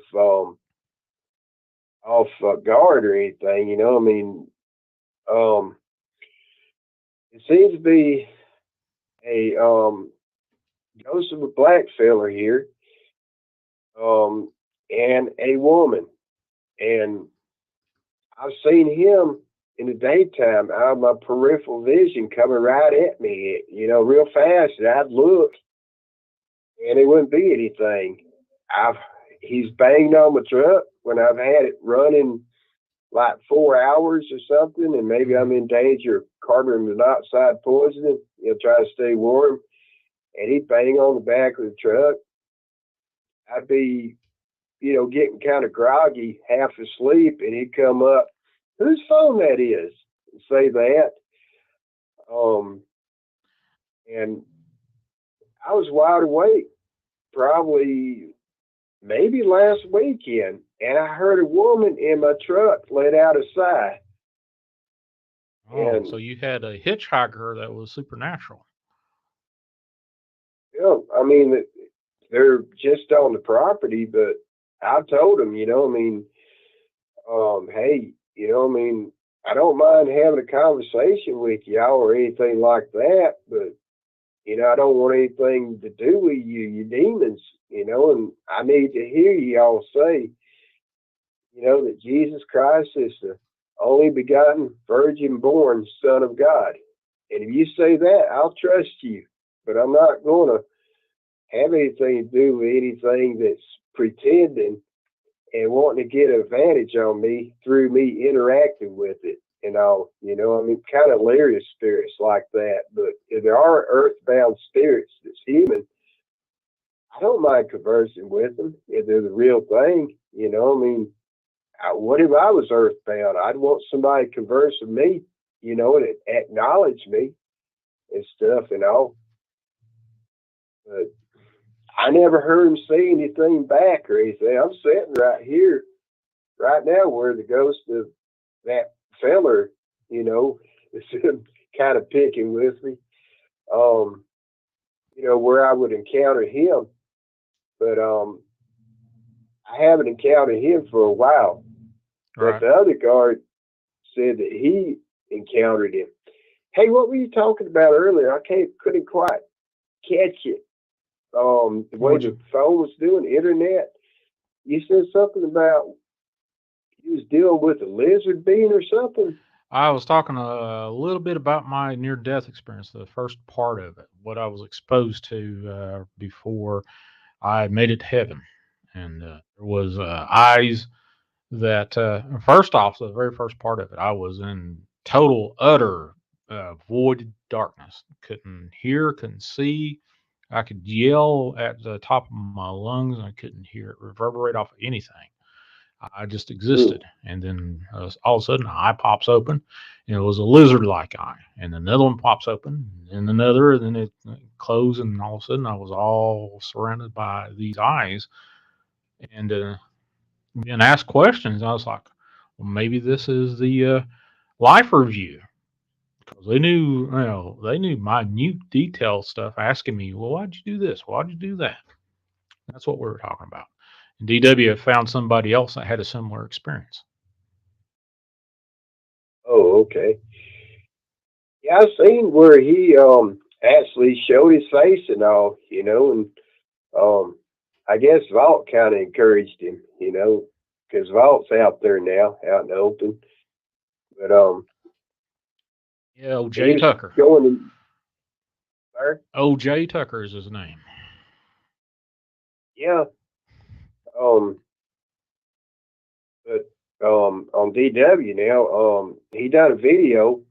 I seen it before I left to come to work on my wife's phone, and it sounded like he's going in more detail, on here before I got on here. He done got off, Yeah. but I couldn't quite make out what he was saying or anything. I mean, it's just a few words stop, and then a few more words and stop, Right. and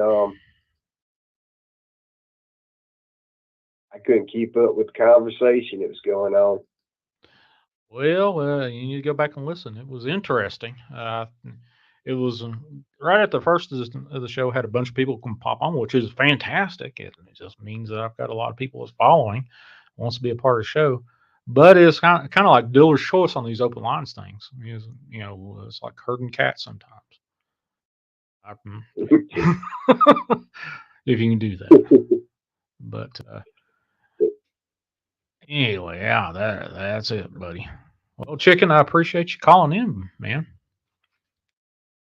Well, I appreciate you letting me.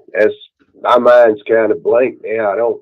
I can't think of anything else to tell you or anything, but I kind of want to, if I get anything, I kind of want to come on here and tell it, and I hope it ain't kind of going contrary to the conversation that's was presently going on or anything, Oh, yeah. But yeah, y'all got some interesting stuff going on. I'm just gonna have to wait till I get home though to pull y'all up and listen to y'all, because this phone ain't doing worth a flip. I mean, on the slow data, it slows down, and Oh, yeah. I don't know. It seemed like it ran out too quick this time. It's like You're gonna have to quit listening to all that paranormal stuff on your phone, buddy. Could be. I don't know. It seemed like there's a lot of little things that might be eating the data, but I try to keep it out, and clear the cache a lot of times and all. And Well, if you use YouTube, make sure that you go down to the HD on the video and crank that down to something below HD, and that will save a lot of data on your phone. that's what I try to do. I crank it down to 144p, but a lot of times it wants to crank it up to auto 144p and then throw a commercial at me, and just change my setting and stuff and all. But I try to stay on top of it. I get about 3 gigs a month of fast data, Mm-hmm. and it don't last that long. It runs right out. But I'll have about 8 to 10 tabs open. I mean, usually not on video or anything like that. Just different pages pulled up, like maybe yours. And then if I want to, I'll click on what I want to click on, listen to it, or click on it, read on it and stuff. Right. But I don't know. I think this phone company's ripping me off. I could be wrong about it. But Well, they're out to make money, that's for sure. But anyway, Chicken, I appreciate you calling in, brother. Anytime you want to call in, just the number. I appreciate it. All right. Y'all have a good one. All right. Thank you, buddy. God bless. You up. All right. There you go. Chicken Whisper. That's interesting. Well, let's see who's in the house over there. Happy hour. Hey, where you at in the world today? Have you made it back to the States, or are you still abroad somewhere? Let's see who else is in here. Red's in here. Bass Mayhem. Buddy, how you feeling? Let's see. Sunshine, I gave you a wrench. I hope you don't mind that. You're always a pretty good wrench holder over on the DW channel. So I said, why the heck not? There you go. Well, let's see. Who else is in here? Jennifer Metzger. Hope you're doing well there, Jen. Danielle Diva. It's been a hot minute since I've talked to you. Hope you're doing all right. I've seen that you've been on various shows and stuff up there in Canada. So, yeah, there you go. 931-994-6917. This is open lines, not dealer's choice. Call in. The only thing you can't talk about is obviously anything has to do with Colt 45 or the Kool-Aid everybody wants to take, or they want you to take. That's a big old no-no. But hey, still in Ecuador. Oh wow, middle of March. Be here the middle of March. Be back in Florida in April. Holy heck, man! You still at your old place, or did you move to a different location, or what? There, Happy. Ain't no joke, That pleuritic pain is definitely no joke. That feels like I've had it before, and not to the tune which I think you've had it. I've heard it been described as having a stabbing, sharp pain. Well, always great to see you, Jennifer, in chat. Hey, if you want to call in, Jennifer, you got the number 931-994-6917. Supposed to get some snow here in a little bit. Let's see. Oh, what? Looks like it's snowing. No, it looks like it's raining now. 80% chance of rain and 39 degrees. It must be about ready to hit over here. Left Chile in December. Extended visit and my in-law. Oh, yeah. I remember you was in Chile and you left. I got you. That's cool. Tracy, hey, what's going on? They will not allow talk about number 45. You can talk, but I don't know. As long as it doesn't have to do with the frickin' Colt 45. I honestly, doesn't bother me whether you take that stuff or not. It's none of your business on my end whether I've got it or not. So, that's about as far as I want to go. It's up to you. Tune up. So near-death experiences. Hold on a second. Let's see what she says. Sunshine says, does near-death experiences make your energy sense, third eye, extremely powerful while weakening your human bond senses? Sight, smell, taste, touch? No, I don't think so. Not to my knowledge, and not to what I've experienced. Did I come back with all the lights and whistles still playing and on? Yep. I know who 45 is there, Tracy. But yeah, sight, smell, and taste, touch. I have not seen that diminish. The one thing that God told me as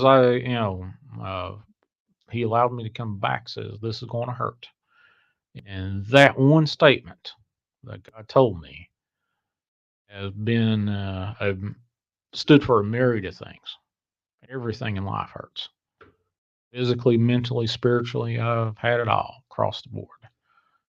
I have not physically haven't seen any kind of diminishing in any kind of worldly senses at all.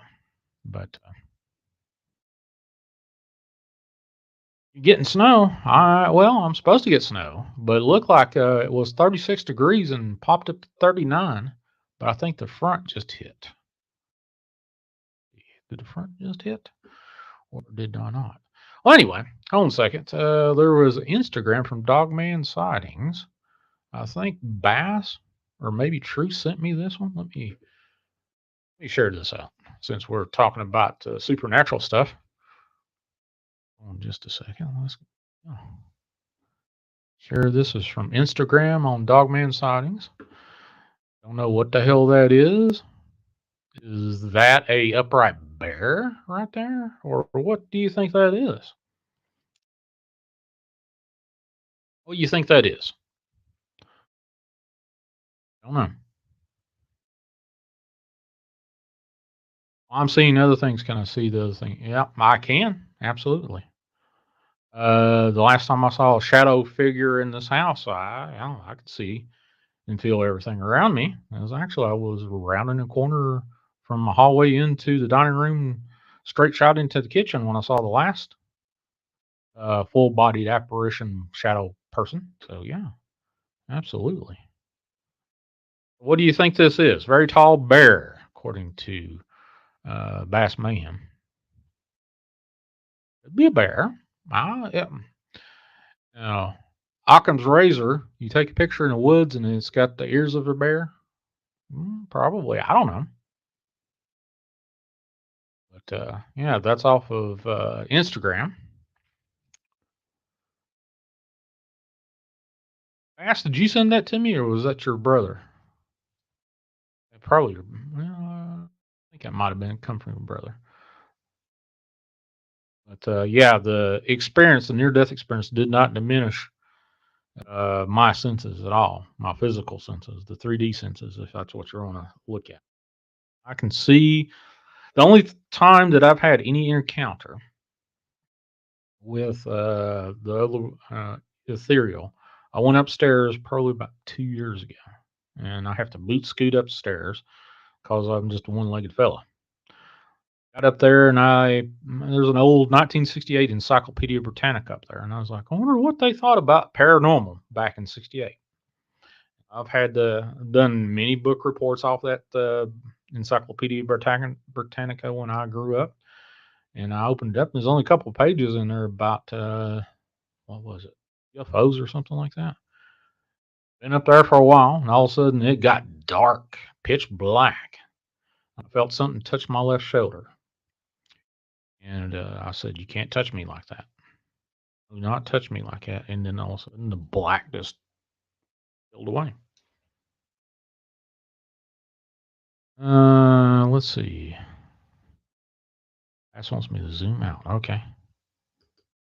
Let me zoom out. There you go. You can see this right here. Looks like Bigfoot Anonymous like this too. It looks like. Honestly, I don't know. It could be anywhere from a bear to a man in a costume. Where or when this was taken, I have no clue. Here's another one. What the hell this is? This is on loop. Don't look like I can get. Let's go. There we go. Does this have audio or no? No audio. I don't know what this is. You guys tell me what you think this is. This is again off of Instagram, Bigfoot in the Wilderness.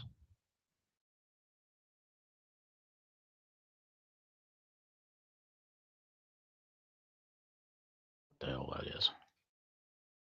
Let's see. Nope. Oh yeah, it's on loop.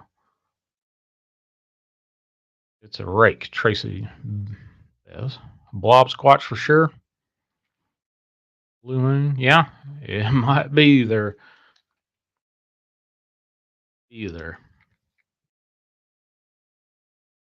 Hard to tell what that is.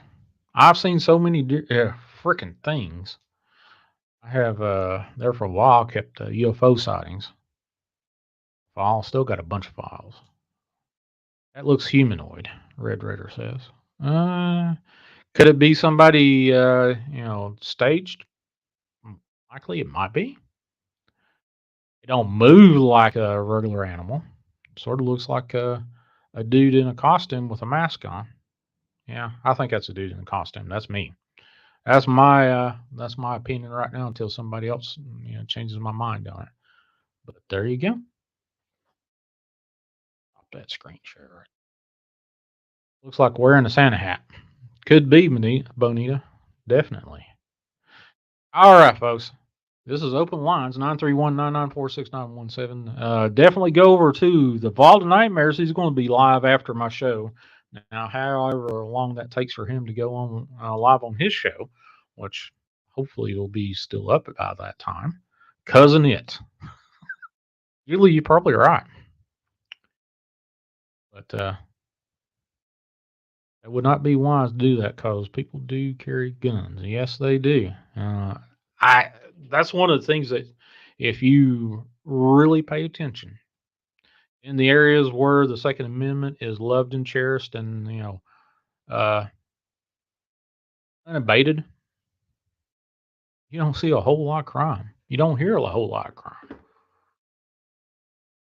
Yeah, there you go. Duran is my favorite group. I saw them down in Miami back in '89.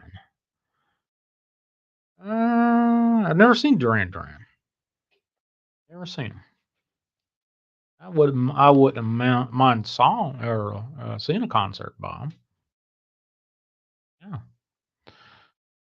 Duran. That's been a while since I heard that group name, but there you go. Nice to earth here. Oh, you getting the ice rain now there, Wes? All right. Well, let's open up and do a quick once over.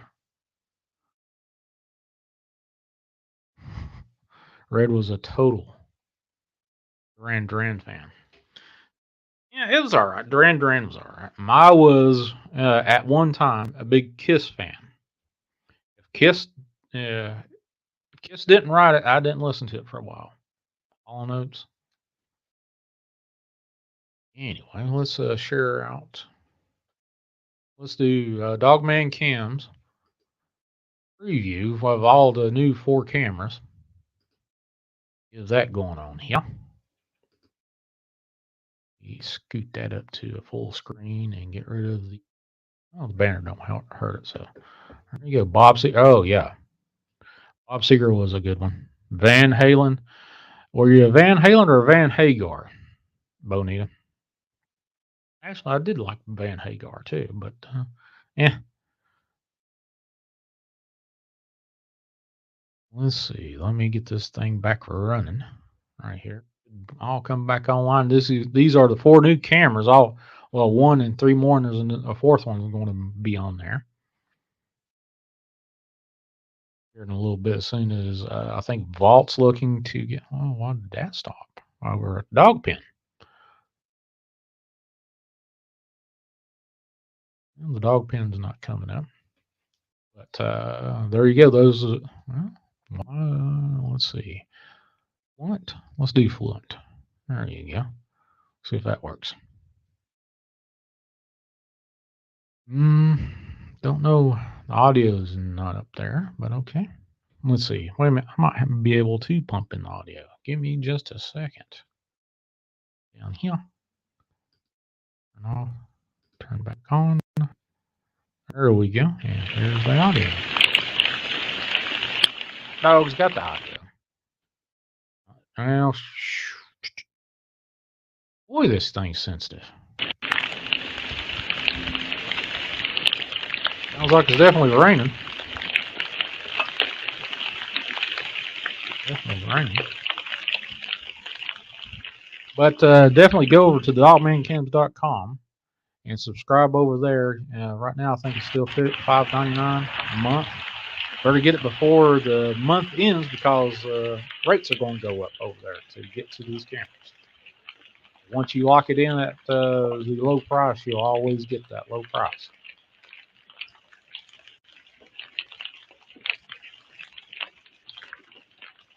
Floyd.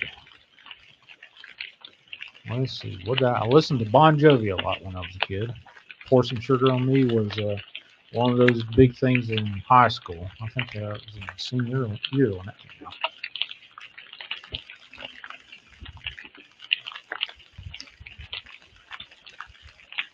Roth is hard to beat. Yeah. Roth is okay. I didn't like watching him perform.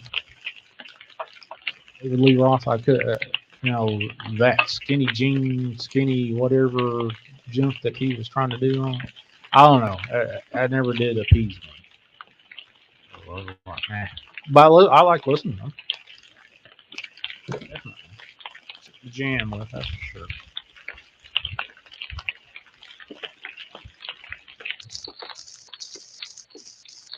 That's the audio from the dog pen right there.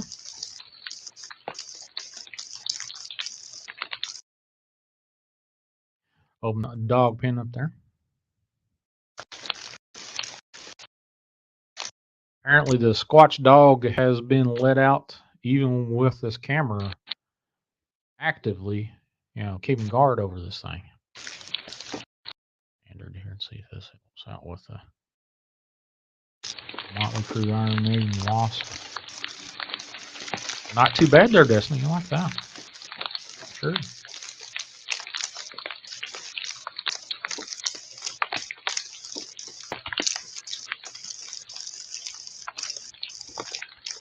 Iggy Pop.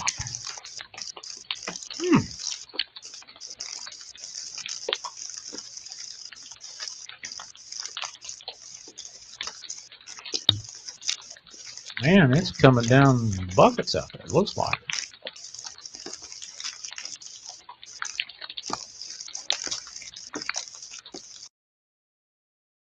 Alright, let's see. What haven't we want? Well, here's the T-path. This just got cleared up today. Yesterday it wasn't even, you couldn't see it. It was too iced over or something. I guess Walt went out there and fixed that. Mr. T. Actually, I saw him. He, somewhere. Might have been TikTok or some crap like that. I kind of got hooked on TikTok. I don't know why, but they got a lot of paranormal stuff over in TikTok that I've been watching. It's interesting.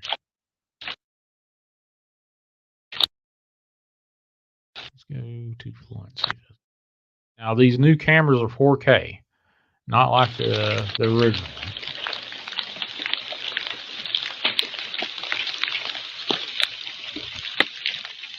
Megadeth. Now I've got that freaking song, Mortal Man. It's I'll have to listen to that after I get off the screen. Megadeth here in a little bit. Typo Negative was the one that I really enjoyed. I don't know if you guys ever heard of Typo Negative. That was interesting. But this is live streaming. You can call in 931-994-6917. We're currently looking at the Vault of Nightmares backyard where there has been definite Squatch, Bigfoot, Dogman sightings, and then there was some altercation that happened with some trespassers back on live stream on Christmas Eve. Can't really talk a whole lot about that, but there you go.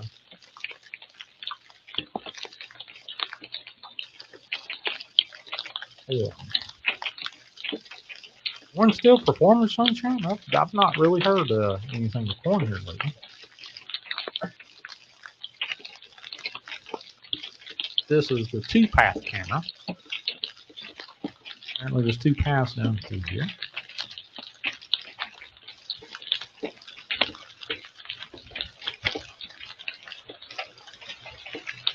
I can't even, there you go. I can't zoom in or zoom out. Block it. Wait a minute. Yeah, I can. There you go. Kind of weird. I wonder why that happened. Back here.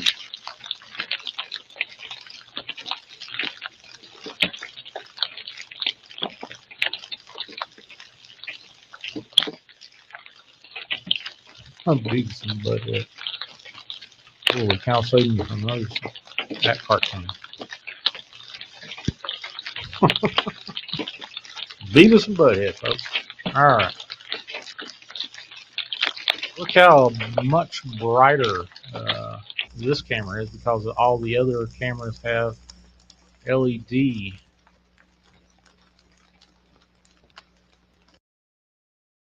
we go. LED lights are on.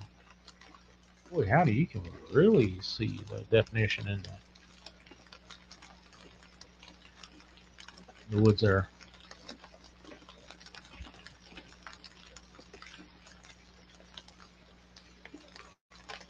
Looks like an old American, Native American Apache style. Well, the vault's got some native blood in them.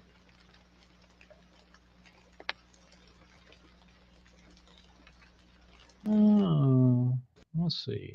I don't know. Let me look and see. Hell, it just raised up 2 more degrees at my place. It's 41 degrees. It started out 36. I thought it was. Well, 2 a.m. is supposed to start going back down below freezing by 6 a.m. in the morning. So it's going to start doing some crazy stuff. My place. Oh, I guess nobody is. Oh, I know what's going on. I got a fan zone on my.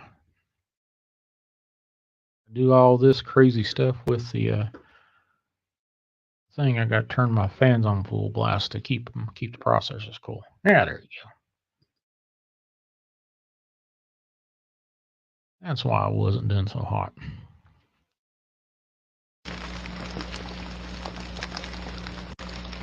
Let's see. We got what's this one called?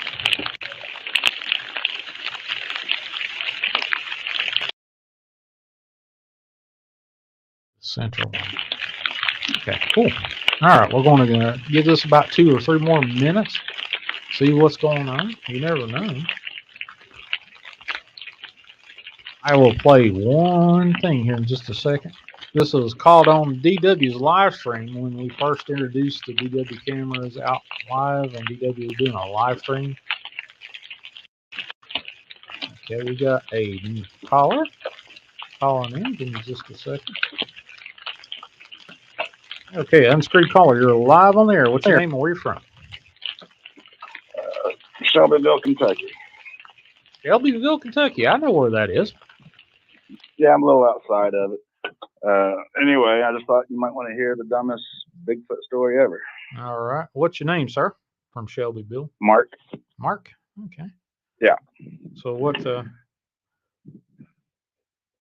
All of story right, you got? so I came out on my porch one morning. This was in the summer.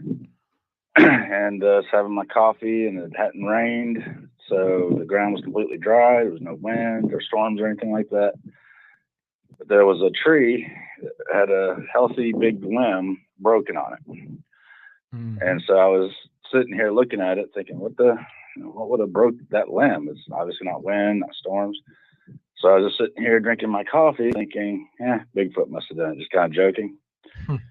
So anyway, I went around to the front yard to let my chickens out. Turns out I left the coop open. And I just stood there with the coffee in my hand because all my chickens were gone. And they're in the fence. The only thing that could really get to them would be like a fox or like a raccoon, something like that. But if you've ever seen when they get in the chicken, the feathers are everywhere, and the carcass. If it's in a fence, they can't even really get the carcass out. They'll eat what they can right there, and then they get out of the way. And so coyotes can't get in there, and even if somehow they were able to jump the fence and pick each chicken, there'd be feathers everywhere, and there wasn't a single feather. So we have horses, so I went walking down the front pasture, and throughout the whole pasture was only able to find maybe 3 feathers, and they were spread out quite a bit. Then told you it was the dumbest Bigfoot story ever. There's not even a Bigfoot in it. All right. Yeah, the only reason I even call it that is because I was, when I was drinking my coffee, I had the thought, Bigfoot must have done it. And then I go around and find this complete mystery with the chickens. Now, obviously, I suppose some people could have come down my driveway and jumped my fence and stole my chickens, but that's highly unlikely. So was the chicken coop relatively repairable, or was it dismantled? Actually, I'd left it open. Oh, okay. Sometimes I would forget to close it, and so it was left open. But they are not capable of flying off or anything. So, right. Regardless of what it was, it is a mystery that they somehow the chickens disappeared without any kind of sign of struggle or which you'd normally see with the predator activity. Oh yeah, Kentucky's almost all Squatch country, in my opinion. Are you there? Yeah, I'm here. Can you hear me? Okay. Yeah. Yeah. Now I kind of tongue in cheek call it a Bigfoot story. It's just I did happen to think that when I was on the porch looking at that limb, and then to walk around and have yet another mystery right there. Thought it was funny. Mm-hmm. Well, I appreciate you calling in and telling that chicken robbing story. It could have been easily Bigfoot. Could have been easily just about anything else too, but you never know. I mean, we're out here. We're pretty far off the road, surrounded by woods. So yeah. Well, if you wanted to come get some chickens, it'd be a good place to do it. Yeah. Well, most of Kentucky, to my opinion, they're always around Kentucky. That's for sure. In my neck of the woods, for sure. So, all right. Well, I appreciate you calling in, Mark. All right, no problem. All right. Take care, bud. All right. Mark from Shelbyville, Kentucky. All right. Red Raiders 52. I'm 52. Just turned 52. Let's see, 13 days ago, actually. Herman, Gummy Bears, Thundercats, Care Bears, Little Pony, Littles. Every Sunday was Wonderful World of Disney. I like Thundercats. I never cared for the Gummy Bears. I like Thundercats. And He-Man, not the new He-Man, that new He-Man or whatever they call it now. That was a assault on my senses. Now, there you go. Darkwing Duck. Yeah, buddy.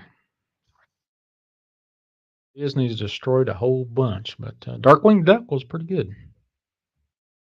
The Snores. I hadn't heard that in a while. Holy cow. Yeah, there you go. Loathe the New Human. Mutual of Omaha's Wild Kingdom. Yeah, buddy. I love that.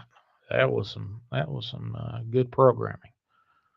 It was rare that my family or my mom and dad would watch that, but every once in a while when there wasn't nothing on, we'd the only thing about a remote control, it was whichever kid was in the floor in front of the RCA TV that would be able to reach up and turn the knob.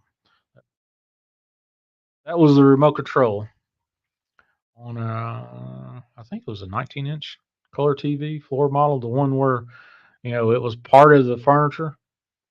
It was a piece of furniture. That was it. But yeah, folks, I need somebody call in 931-994-6917. See what you're thinking about tonight. Have you had any kind of supernatural, Bigfoot, cryptid, Dogman, UFO encounter?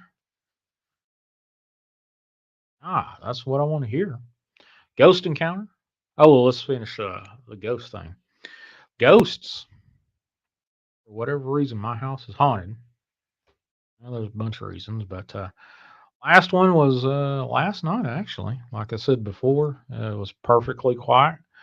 I was about ready to, go to bed. Was going to my last trip to the bathroom and open up my doorway here, and I turned everything off.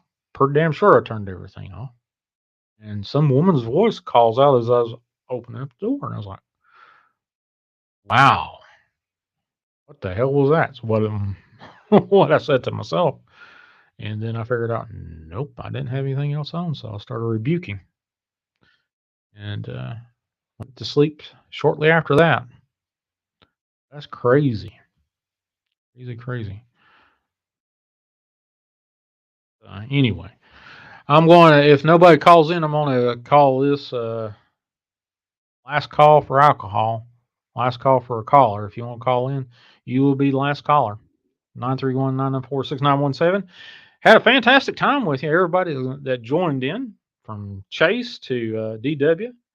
Let's see, Truth. He was on there for a while. Lily's mom, she was on there for a little bit. Let's see, who else was in here? Chicken Whisperer. Shelby from Kentucky just got off the phone there. We got another caller. Hold on just a second, caller. You are live on the air. What's your name? Where are you from? How you doing, Shawnee? Hey. Zane. Hey, Zane, what's going on? Hey, not much, man. I'm actually just like half asleep on my couch. What time is it over in Australia right now? Oh, it's probably nearly about lunchtime. Oh, so I'm just gonna. You're really on the other side of the world there. Yeah, man. Right, man. Over here right now, it was 41 degrees Celsius. So I mean, outside it's bloody hot now.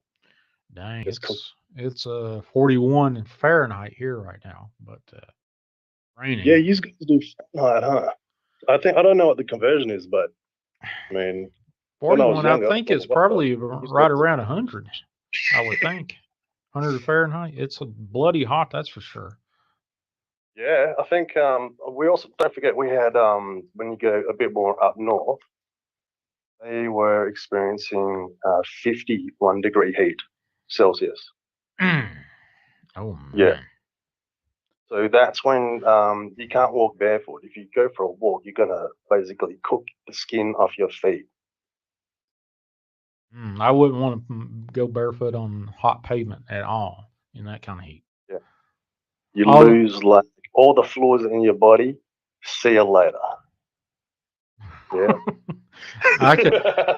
It has gotten up above 100, and I'd say it's probably the highest I've seen it around my area is probably 108, 110, maybe at the hottest point I've ever seen it. That's been about a decade ago. It's not gotten that But- hot. Yeah, I'm gonna have to like figure out what the conversions are, and then I'll know exactly. Yeah. What is But that yeah, in this real is Australia. temperature? Australia, nothing's hotter than Australia. Nothing's hotter than Australia. Oh, well, yeah, definitely. I hear that it does snow in Australia. Is that true? Okay, so if you go to the Blue Mountains, I think what is it, the Bluey Mountains or something like that. Yeah. The movie The Man from Snowy River or something. Mhm. And there's a place where we've got snow, and you can actually ski around and shit. So it's pretty fun out, eh? Like, I mean, you can have all a mixed bag of all kinds of shit all over the bloody joint. But I've got a story for you. Sure. Okay. So this is a bit of a weird one. See, when my fiance sort of like when she died and all that stuff ages ago, she also bought me this. It wasn't a leather jacket. It was like a well, anyway, it was like a leather jacket, right? Anyway, I was going through all this weird shit.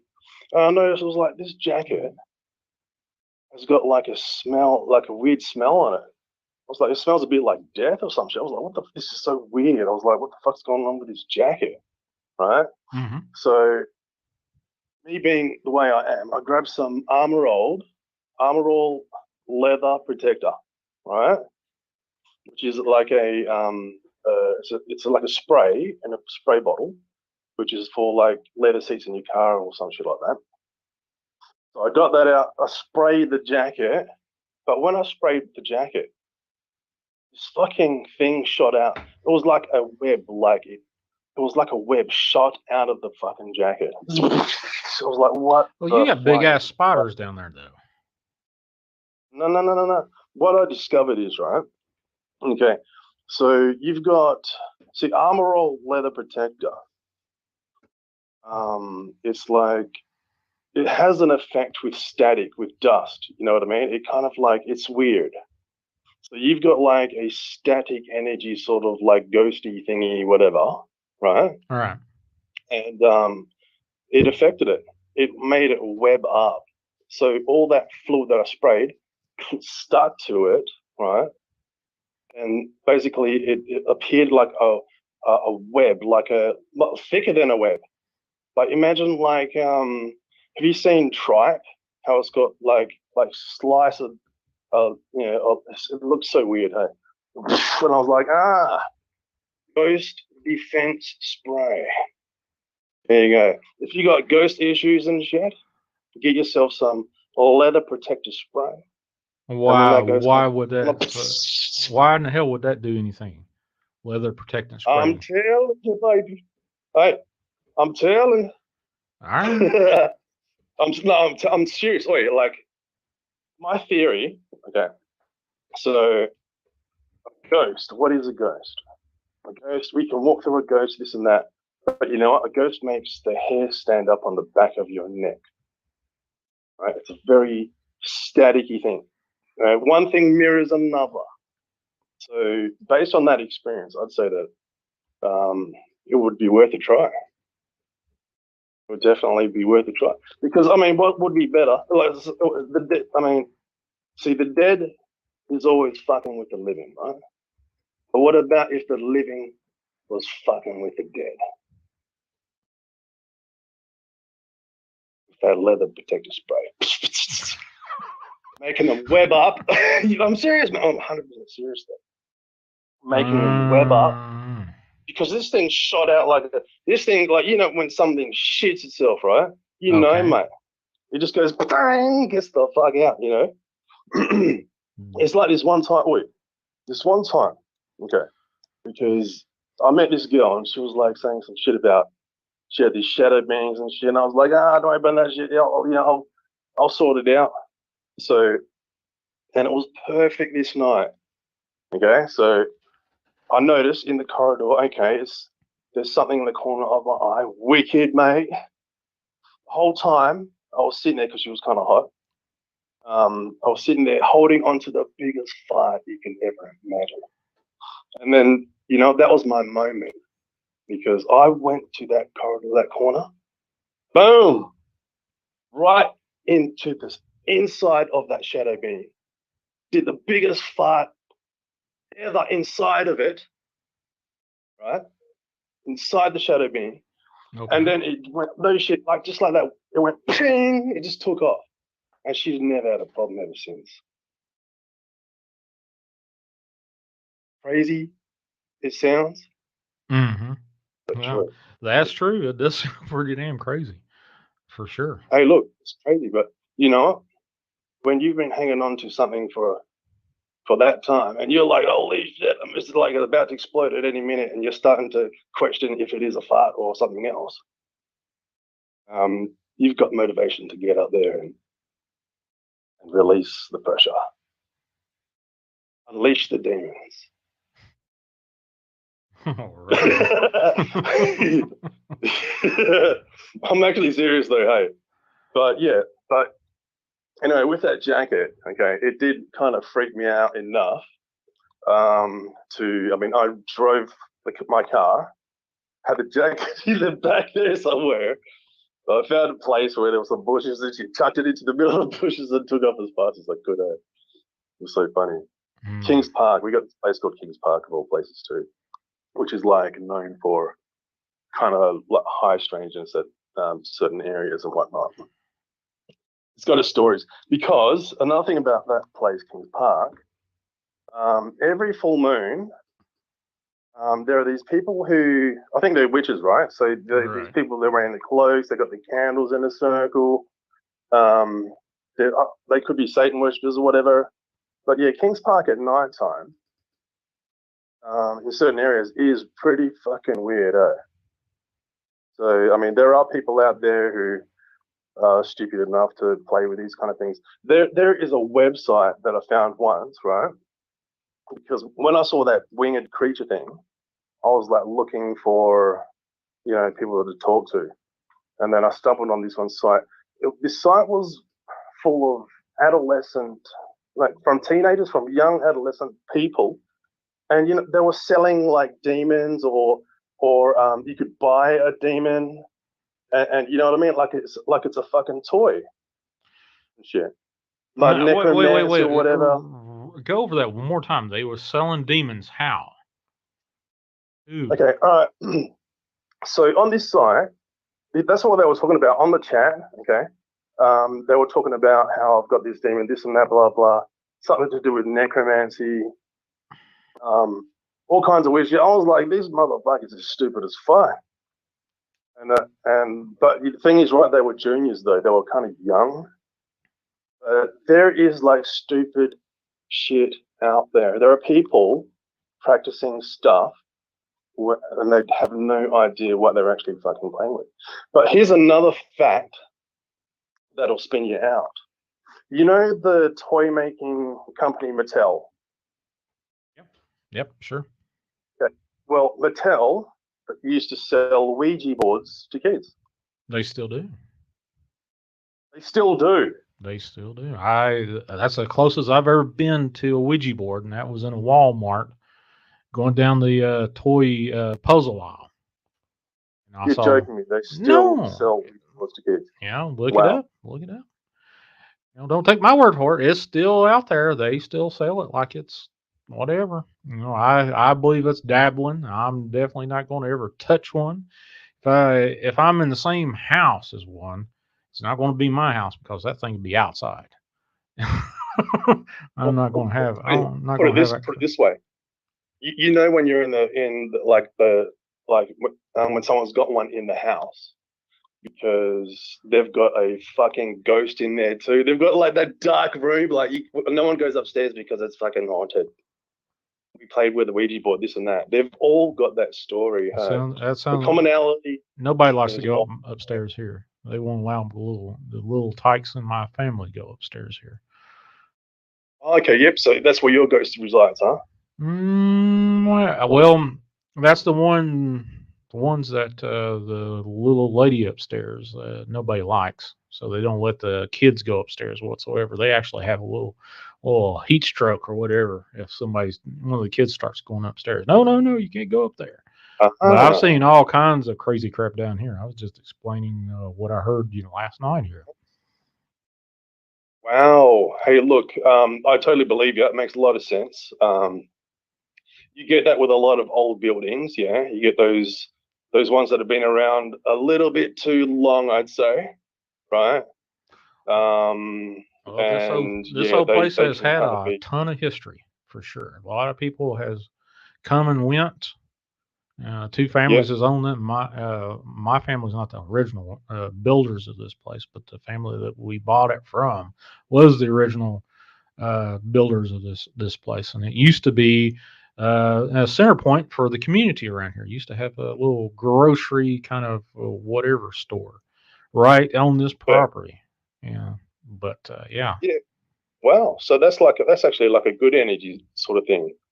Yeah, it depends. It depends. There was a story that I heard last year. Actually, there was one of two daughters from the original builder, the purveyor, or the owner of the store, sequestered one of the daughters upstairs. Wouldn't let her out. She did bookkeeping, and that was about it. I don't even know she got let out for church. But I didn't know anything about it until because in the old days they were kind of fucking weird, hey? Hell, it's let's face it, still weird. What are you talking about? We get weirder every day. Shit, man. Yeah. Wait, no, I totally agree, man. Holy crap. There are a lot of weird humans out there. I will never forget this one time I went to this girl's house. I went to use the toilet and I was like, what the fuck is that on the tip of your toilet seat? It looked like somebody spilled some guacamole all over the shit. She was growing mushrooms on her toilet, on her gunny seat. But on the front part, so maybe they jumped off her pubic hairs. Oh my God, that's sicker than shit, man. I was like, oh, what the fuck? I was like, what is this? What is that? What is it? You know what I mean? I was like, what is that? It looks like Life in the chat says, tell the caller there is Dogman in Australia. Dude, totally there is Dogman in Australia. We've actually got quite a few stories, like you can find it in the internet. Of course, with Dogman encounters, there's a few there as well. We definitely do. I know a bit about this. See, there's a lot I feel that I can't say. As well, as far as it's kind of weird because you know what, I don't really know what Dogman is. I don't know if, put it this way, okay? Like, this is a really bad analogy, but and excuse my ADHD, I'm not medicated, so that's why I jump all over the joint. But COVID, the virus, okay? You gotta be careful. Be careful about saying that.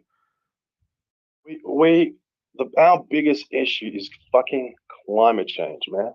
All right? That's why all these cryptids are coming out the woods. Man, she's getting fucked up, man. So all these cryptids are coming out of the woodworks, right? As a warning. All right, so COVID comes out. What does COVID do? There used to be 10,000 planes in the sky at any given second, 24/7. You know what I'm saying? Mm-hmm. It's a true fact. It's true fact. You can look it up. Yeah, I believe you. I believe you. Just like I said, be careful when you can't use the C word on the show because that's change it to something else. But the C word. What? I didn't say the C word. Yeah, you said the C word. Said it 3 times. C-U-N-T. C-O-V. That word you can't say it on. Can't say it on YouTube. Oh, you're not allowed to say that. Really, you're not allowed to say that on YouTube. No, it triggers the AI systems to do all kinds of crazy stuff.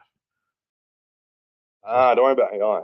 Yeah, just change it to something Look, else. Just change it to something else, like Colt 45 or Care Bears or whatever. Just can't say that. Yep, exactly. Yep. Yeah. Yep. Point taken. So basically, one of the greatest polluters of our, so especially on the top end of our atmosphere, that is in a way, is prolonged our lifespan, because climate change is a snowball effect. Any scientist, any highly accredited scientist, anybody, all the people with brains would say that we are in big trouble, right? So in a way, people say, Candy Man is like bad, this and that, blah blah blah. But in a way, it's taken one of the greatest polluters out of the skies. Yeah. So I mean, there's always two ways to look at it. You know what I mean? So you can also like think of it. See, the thing is, right? These creatures abide by universal law. See, that's the characteristic they show. All right. Okay. Universal law dictates. Okay. Which is like, because you know what? Evolution is a spiritual thing, because it's like an awareness of things greater and greater, blah blah blah blah blah. See, that's the evolution. See, there's no evolution in religion, because there's nobody that can tell me there is. See, man was not meant to be religious, man was meant to be spiritual. Because the only true religion would be all the knowledges of the world, all the good bits, right, put into one. And then it would be like a true, in a way, religion. You could call it that, if you would call it that. Right. Right? Right. It's true. It's true. We were meant to be spiritual. But, I mean, everything has its place. You can't just say that's fucking bad, because it's not. It's got its place. You just got to know it for what it is, right? And True. see, I don't know what the Dogman is, so I'm not giving away. Man, that was around the forest instead of around the tree to get a Dogman answer out of you. I know. Sorry about that. That's all right. That's all right. Yeah, hey, that's part of the fun of doing this open lines. You ask a question and you let them, you let the caller, tell their story. Sometimes you get the around the forest instead of the tree answer, but hey, you gotta let them. Gotta let them. Exactly right. The biggest organism in the world is an orchid, because when the giraffe takes one leaf off this tree, of one tree, the entire orchid changes its flavor in an instant. And that's way out there. I have no clue what you're talking about. An orchid. Okay, an orchid is like, I know what an orchid is, but I know what an orchid is, but change the flavor of a organism by removing part of it. Okay. So basically, when the giraffe comes up to this orchid, right? So they all look like separate trees, but really they're all connected as one, because it takes like the giraffe bites the leaf, pulls it off, starts chewing this and that. But the thing is, right, the entire orchid changes its flavor, and then so the giraffe goes yucky, and it goes away. The orchid does it out of a defense mechanism. Absolutely, yeah. Okay. As if it is one. Okay. There are heaps of things out there that the media focuses on absolute shit. You know what I mean? It's just all it is. It's crap, mate. It's all we could propaganda. Be learning. It's all propaganda. All propaganda, exactly, man. Hell yeah, it's all propaganda. But you know the thing about propaganda works too well. You know what I mean? Okay, so where was I going to go with? Okay. See, the thing is, right? Okay, I've already told you the story how, like, I was having an argument with the supervisor at the night shift at this place I was working at. It was in the middle of winter. We went outside. I was going to have a couple of words with him, this and that. I did threaten him as well. That's why I lost the job there. I screwed over everybody in that boardroom. It was so easy to fucking shut it down. But anyway, going back to, sorry, see, I jumped away. But anyway, so back outside, okay, it wasn't raining at the time, but then it just started bucketing down. And then I noticed, like, hang on a minute, we're not getting wet, right? And it's a perfect circle around where there's no water, like, and where there's no roof above us, we're outside. So something invisible, 100% quiet, was above us, sheltering us from the rain. So that, for me, that was another, like, learning, because it really gave me a feel of the situation, you know what I mean? That was also a very enlightening moment in a way. But I just thought, fuck this, can't. I'm going to make sure I'm the first guy back in the shed so they can take his ass. You know what I mean? But, yeah, so, see, I think with me, right, I used to muck around with my energy levels because I felt I just picked up a few tricks here and there. Instead of like doing the hard training, this and that, just to be able to turn on your adrenaline, raise your vibration levels up, get more electric, this and that. And you know what? I got bloody good at it. And then when I got good at that, I think that's when I got noticed a little bit. And see, the funny thing, and then because it's so much, like, look, you know what? I could not even explain it. There could be a million reasons for it. And to be honest with you, I wouldn't have a clue, but the experience ended in a good way for me. I learned a lot, even though it was pure hell, like, you know, the fear of the unknown. I was shitting myself. I had PTSD to the max and all that, but, yeah, every time I say that, you know, I'll lose my train of thought. Maybe I'm going to not say that, but at the end of the day, I learned the balance, the countering, balancing side to all that fear, and what felt like, say, like these UFO things, or like testing me in a way, because I was like, hang on a minute, this is getting intense.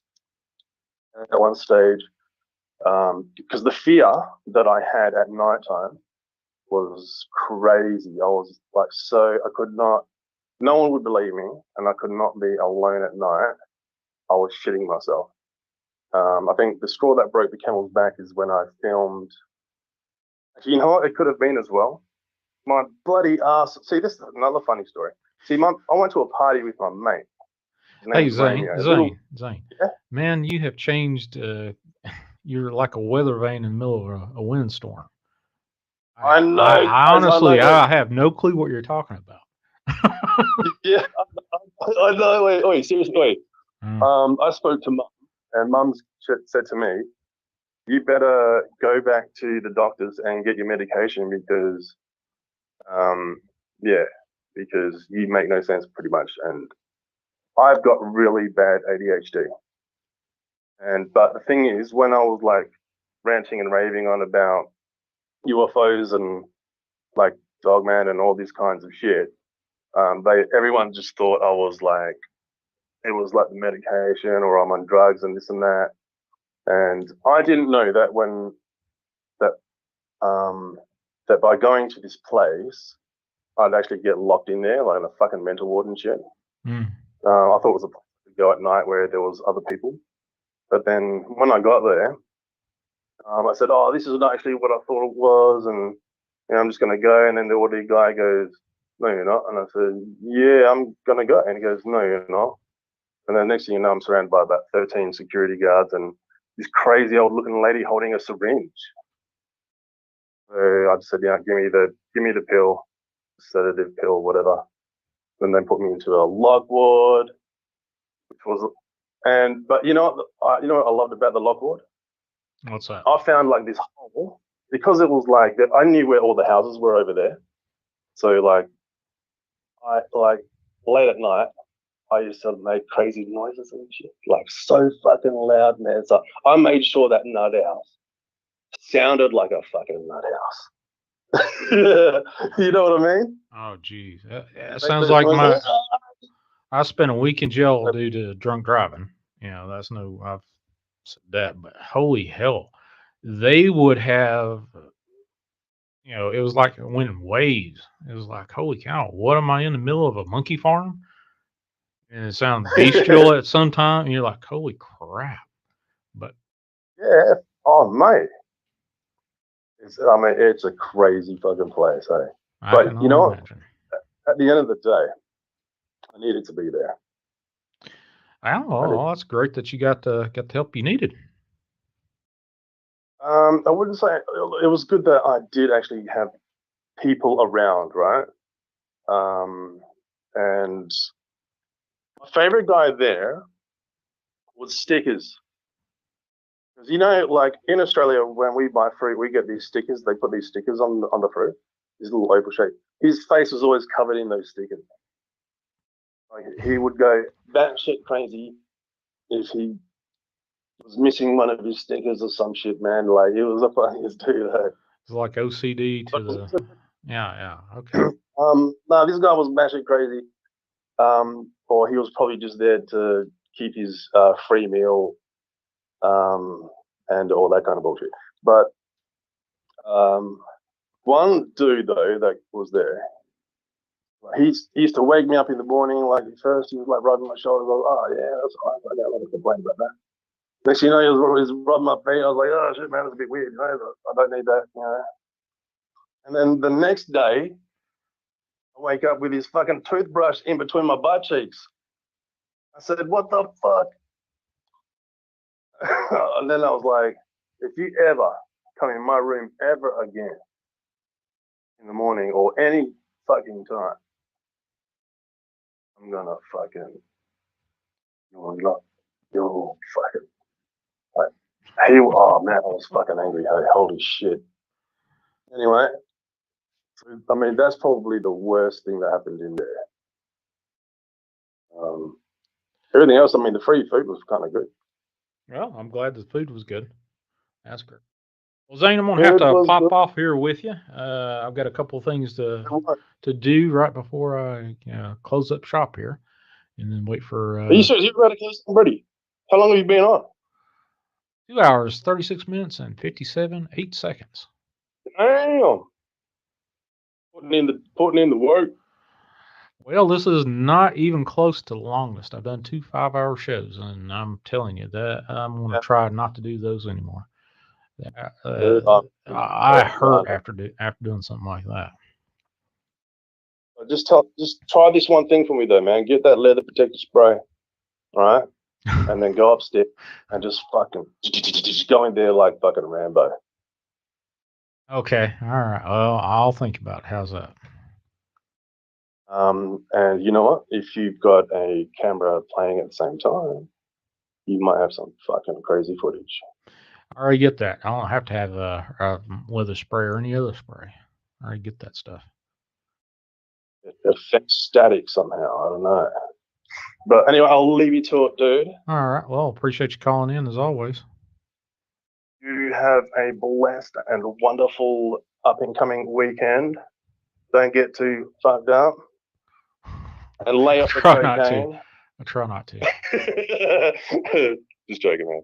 All right. But, yeah, have a good day. All right. Talk to you later, brother. Talk to you later, man. See you. Peace. Peace. Well, this is wow. This is interesting. That was interesting call from Zane. Honestly, I don't know if you followed along with him. I would be able to follow along with him for maybe a little bit, and then he would take a left and a right, and then another left, and I was lost. But it's always interesting to listen to other people's truths. But yeah, here was the last thing I wanted to share with you guys. Let me go ahead and do that. On the 28th of this month, it's Friday. One second, let me make sure I got the time right. Give me just a second. I will show. Let me go ahead and just share the poster out. I'm going to be doing a new reoccurring show with another person in an addendum with addition with everything else I do on Fridays. Going to be doing a show called Southern Supernatural with Tina Bice. And she's a psychic medium healer, and she's a Reiki master, and all kinds of interesting stuff. She's going to be doing some readings and whatnot. But Fridays, 28th is going to be the first show. Let's see. Let me make sure I got the time right, because we had a little short discussion in text message earlier.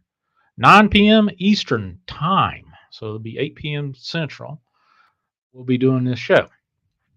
She's currently on location. She's also a makeup artist that does a lot of movie work. So she's currently on location right now doing some, just got on location. So that's it. We're going to be doing this the 28th. Going to take live calls as usual. It's going to be interesting. I can honestly tell you. But she was my second guest on my show, Chasing the Truth. 4 years ago, 3.5, 4 years ago, whenever that was. And she has helped and worked with a lot of people with all kinds of interesting paranormal, supernatural things. She's actually aided in exorcisms. That's going to be interesting. Talk about all that stuff. And she currently just came from Savannah and did a lot of ghost tours there, and has a lot of stuff that we're going to be sharing during that. I don't know how long the show's going to be. We're just going to play it by ear at that time. But 8 o'clock Central Time on the 28th. This is a Friday. But there you go. I will probably be scheduling that show out maybe tomorrow or the next day. So it'll be on my list of things that's upcoming on my YouTube channel. And we're definitely going to be simulcasting to Twitter and Facebook. I'm still looking at Facebook. This is the first time I've been on Facebook doing live streams over there. So hopefully that came out pretty good. Oh, let's see. What's this? I've done that, Shawn, one time and last time. I'm not exactly following you there, but okay. But that doesn't mean that I could have had a stroke right now. So who knows? But anyway, we're definitely going to be doing that on the 28th. Just want to let you guys know this is what's happening. You'll be seeing me talk about this on more so than not next little bit. Of course, this is not going to subtract from what I'm already doing. This is going to be another show on top of everything. It's going to be on my Chasing the Truth Shawn G YouTube channel and on my Twitter over there. Exorcism. Oh, there you go. That was the word I needed to. That makes sense there, Red. Exorcism. And they're done that. I've seen exorcisms. Have I seen people that needed exorcism? Hell yes, I have. We'll be talking about that in a little bit too on the 28th. With exorcism, yeah. But that's coming up on the 28th, and that'll be a reoccurring show. Of course, it's ad lib, depending on all kinds of factors. Factors with me, factors with her schedule, and whatnot. Tina Bice, look her up. She's over on Twitter. I don't know if she's got a Facebook account. I honestly don't know about that, but yeah. It's going to be interesting to talk to her about her history in exorcisms. I don't think she does exorcisms now. She may still do it. I have not talked to her about that specific. Yeah. All right, folks. So this is the end of the show. I appreciate everybody coming and visiting with me for the last little bit. Thanks to Chase. Let's see who else was in here. We got Chase. Wes was in. Lily's mom was on the phone for a while. Thanks. Big shout out to DW. Appreciate him being by. Chicken Whisperer, Shelby. Mark from Shelbyville, Kentucky, and then Zane from Australia. Good luck, Zane. I hope that you calm down a little bit there, buddy. You're get ADHD medication there. But as usual, yeah, thanks, Truth, too. Definitely, I forgot I didn't, for whatever reason, I didn't have you on the list there. I'll circle you. But thank you for being on board there with me. You still at work there, Truth? But yeah, there you go. That's a hard-working man for sure. Holds down 2 jobs and has his family to take care of on top of all that. I don't know how he has all this time to do these shows that he does. But tomorrow night, Truth is going to be doing a Q&A. He had a show that he did with Dark Woods with a Z, and he's going to have a Q&A tomorrow night. So stay tuned with that. Drop your link there, Truth. So get there. Get there tomorrow night. Or what? Drop a link to your show, or if you got that scheduled already, or your YouTube. So anyway, I'm going to go ahead and do a quick prayer, and then we'll call this a night. But here we go.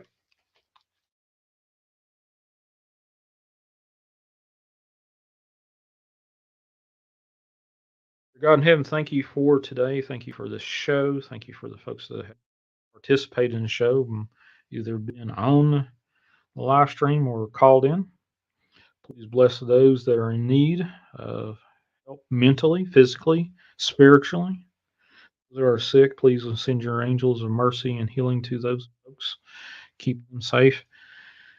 Keep them safe from everything evil, satanic, out for the ruin of souls of man. Extraterrestrial, interdimensional, extra dimensional, and alien. God, I rebuke everything in the name of Jesus Christ. And I plead the blood of Jesus Christ on everyone and everybody that is listening, and pray for their health. Pray for the prosperity in the upcoming weeks, months, and years of their life. God in heaven, please, thank you for everything that you've done for me and my family and my friends. Keep them safe and secure. In Jesus Christ's name, amen. All righty, folks, I believe that's about it. That's all I've got left to do for tonight. Join me over on the Vault of Nightmares. Hopefully nothing's changed. They're going to come on board here live streaming in a little bit. Later on, I don't know when that's going to be, but it's 11:42 Eastern, probably about 11:42 them on his time and Central Time. But holy cow, can you believe it? How many people is actually involved with this stuff? Actually, does this, calls into my shows and stuff? I'm always shocked by the encounters, the stories, the people actually, actually listen to this thing or call in. It amazes me. Thank you, each and every one of you. You can reach out to me at 931-994-6917. Actually, there was somebody called me earlier today, and I actually put that in my post on YouTube. They called me, I think it was a Northern Georgia area code. I heard my voice in the background. I was like, okay, they're listening to me, but they never answered and just hung up. But I do answer that phone number, 931-994-6917. Maybe not in the middle of the night, but there you go. Or you can reach out to me, Shawn G, at imdarkwaters.com. And I think I'm out of here.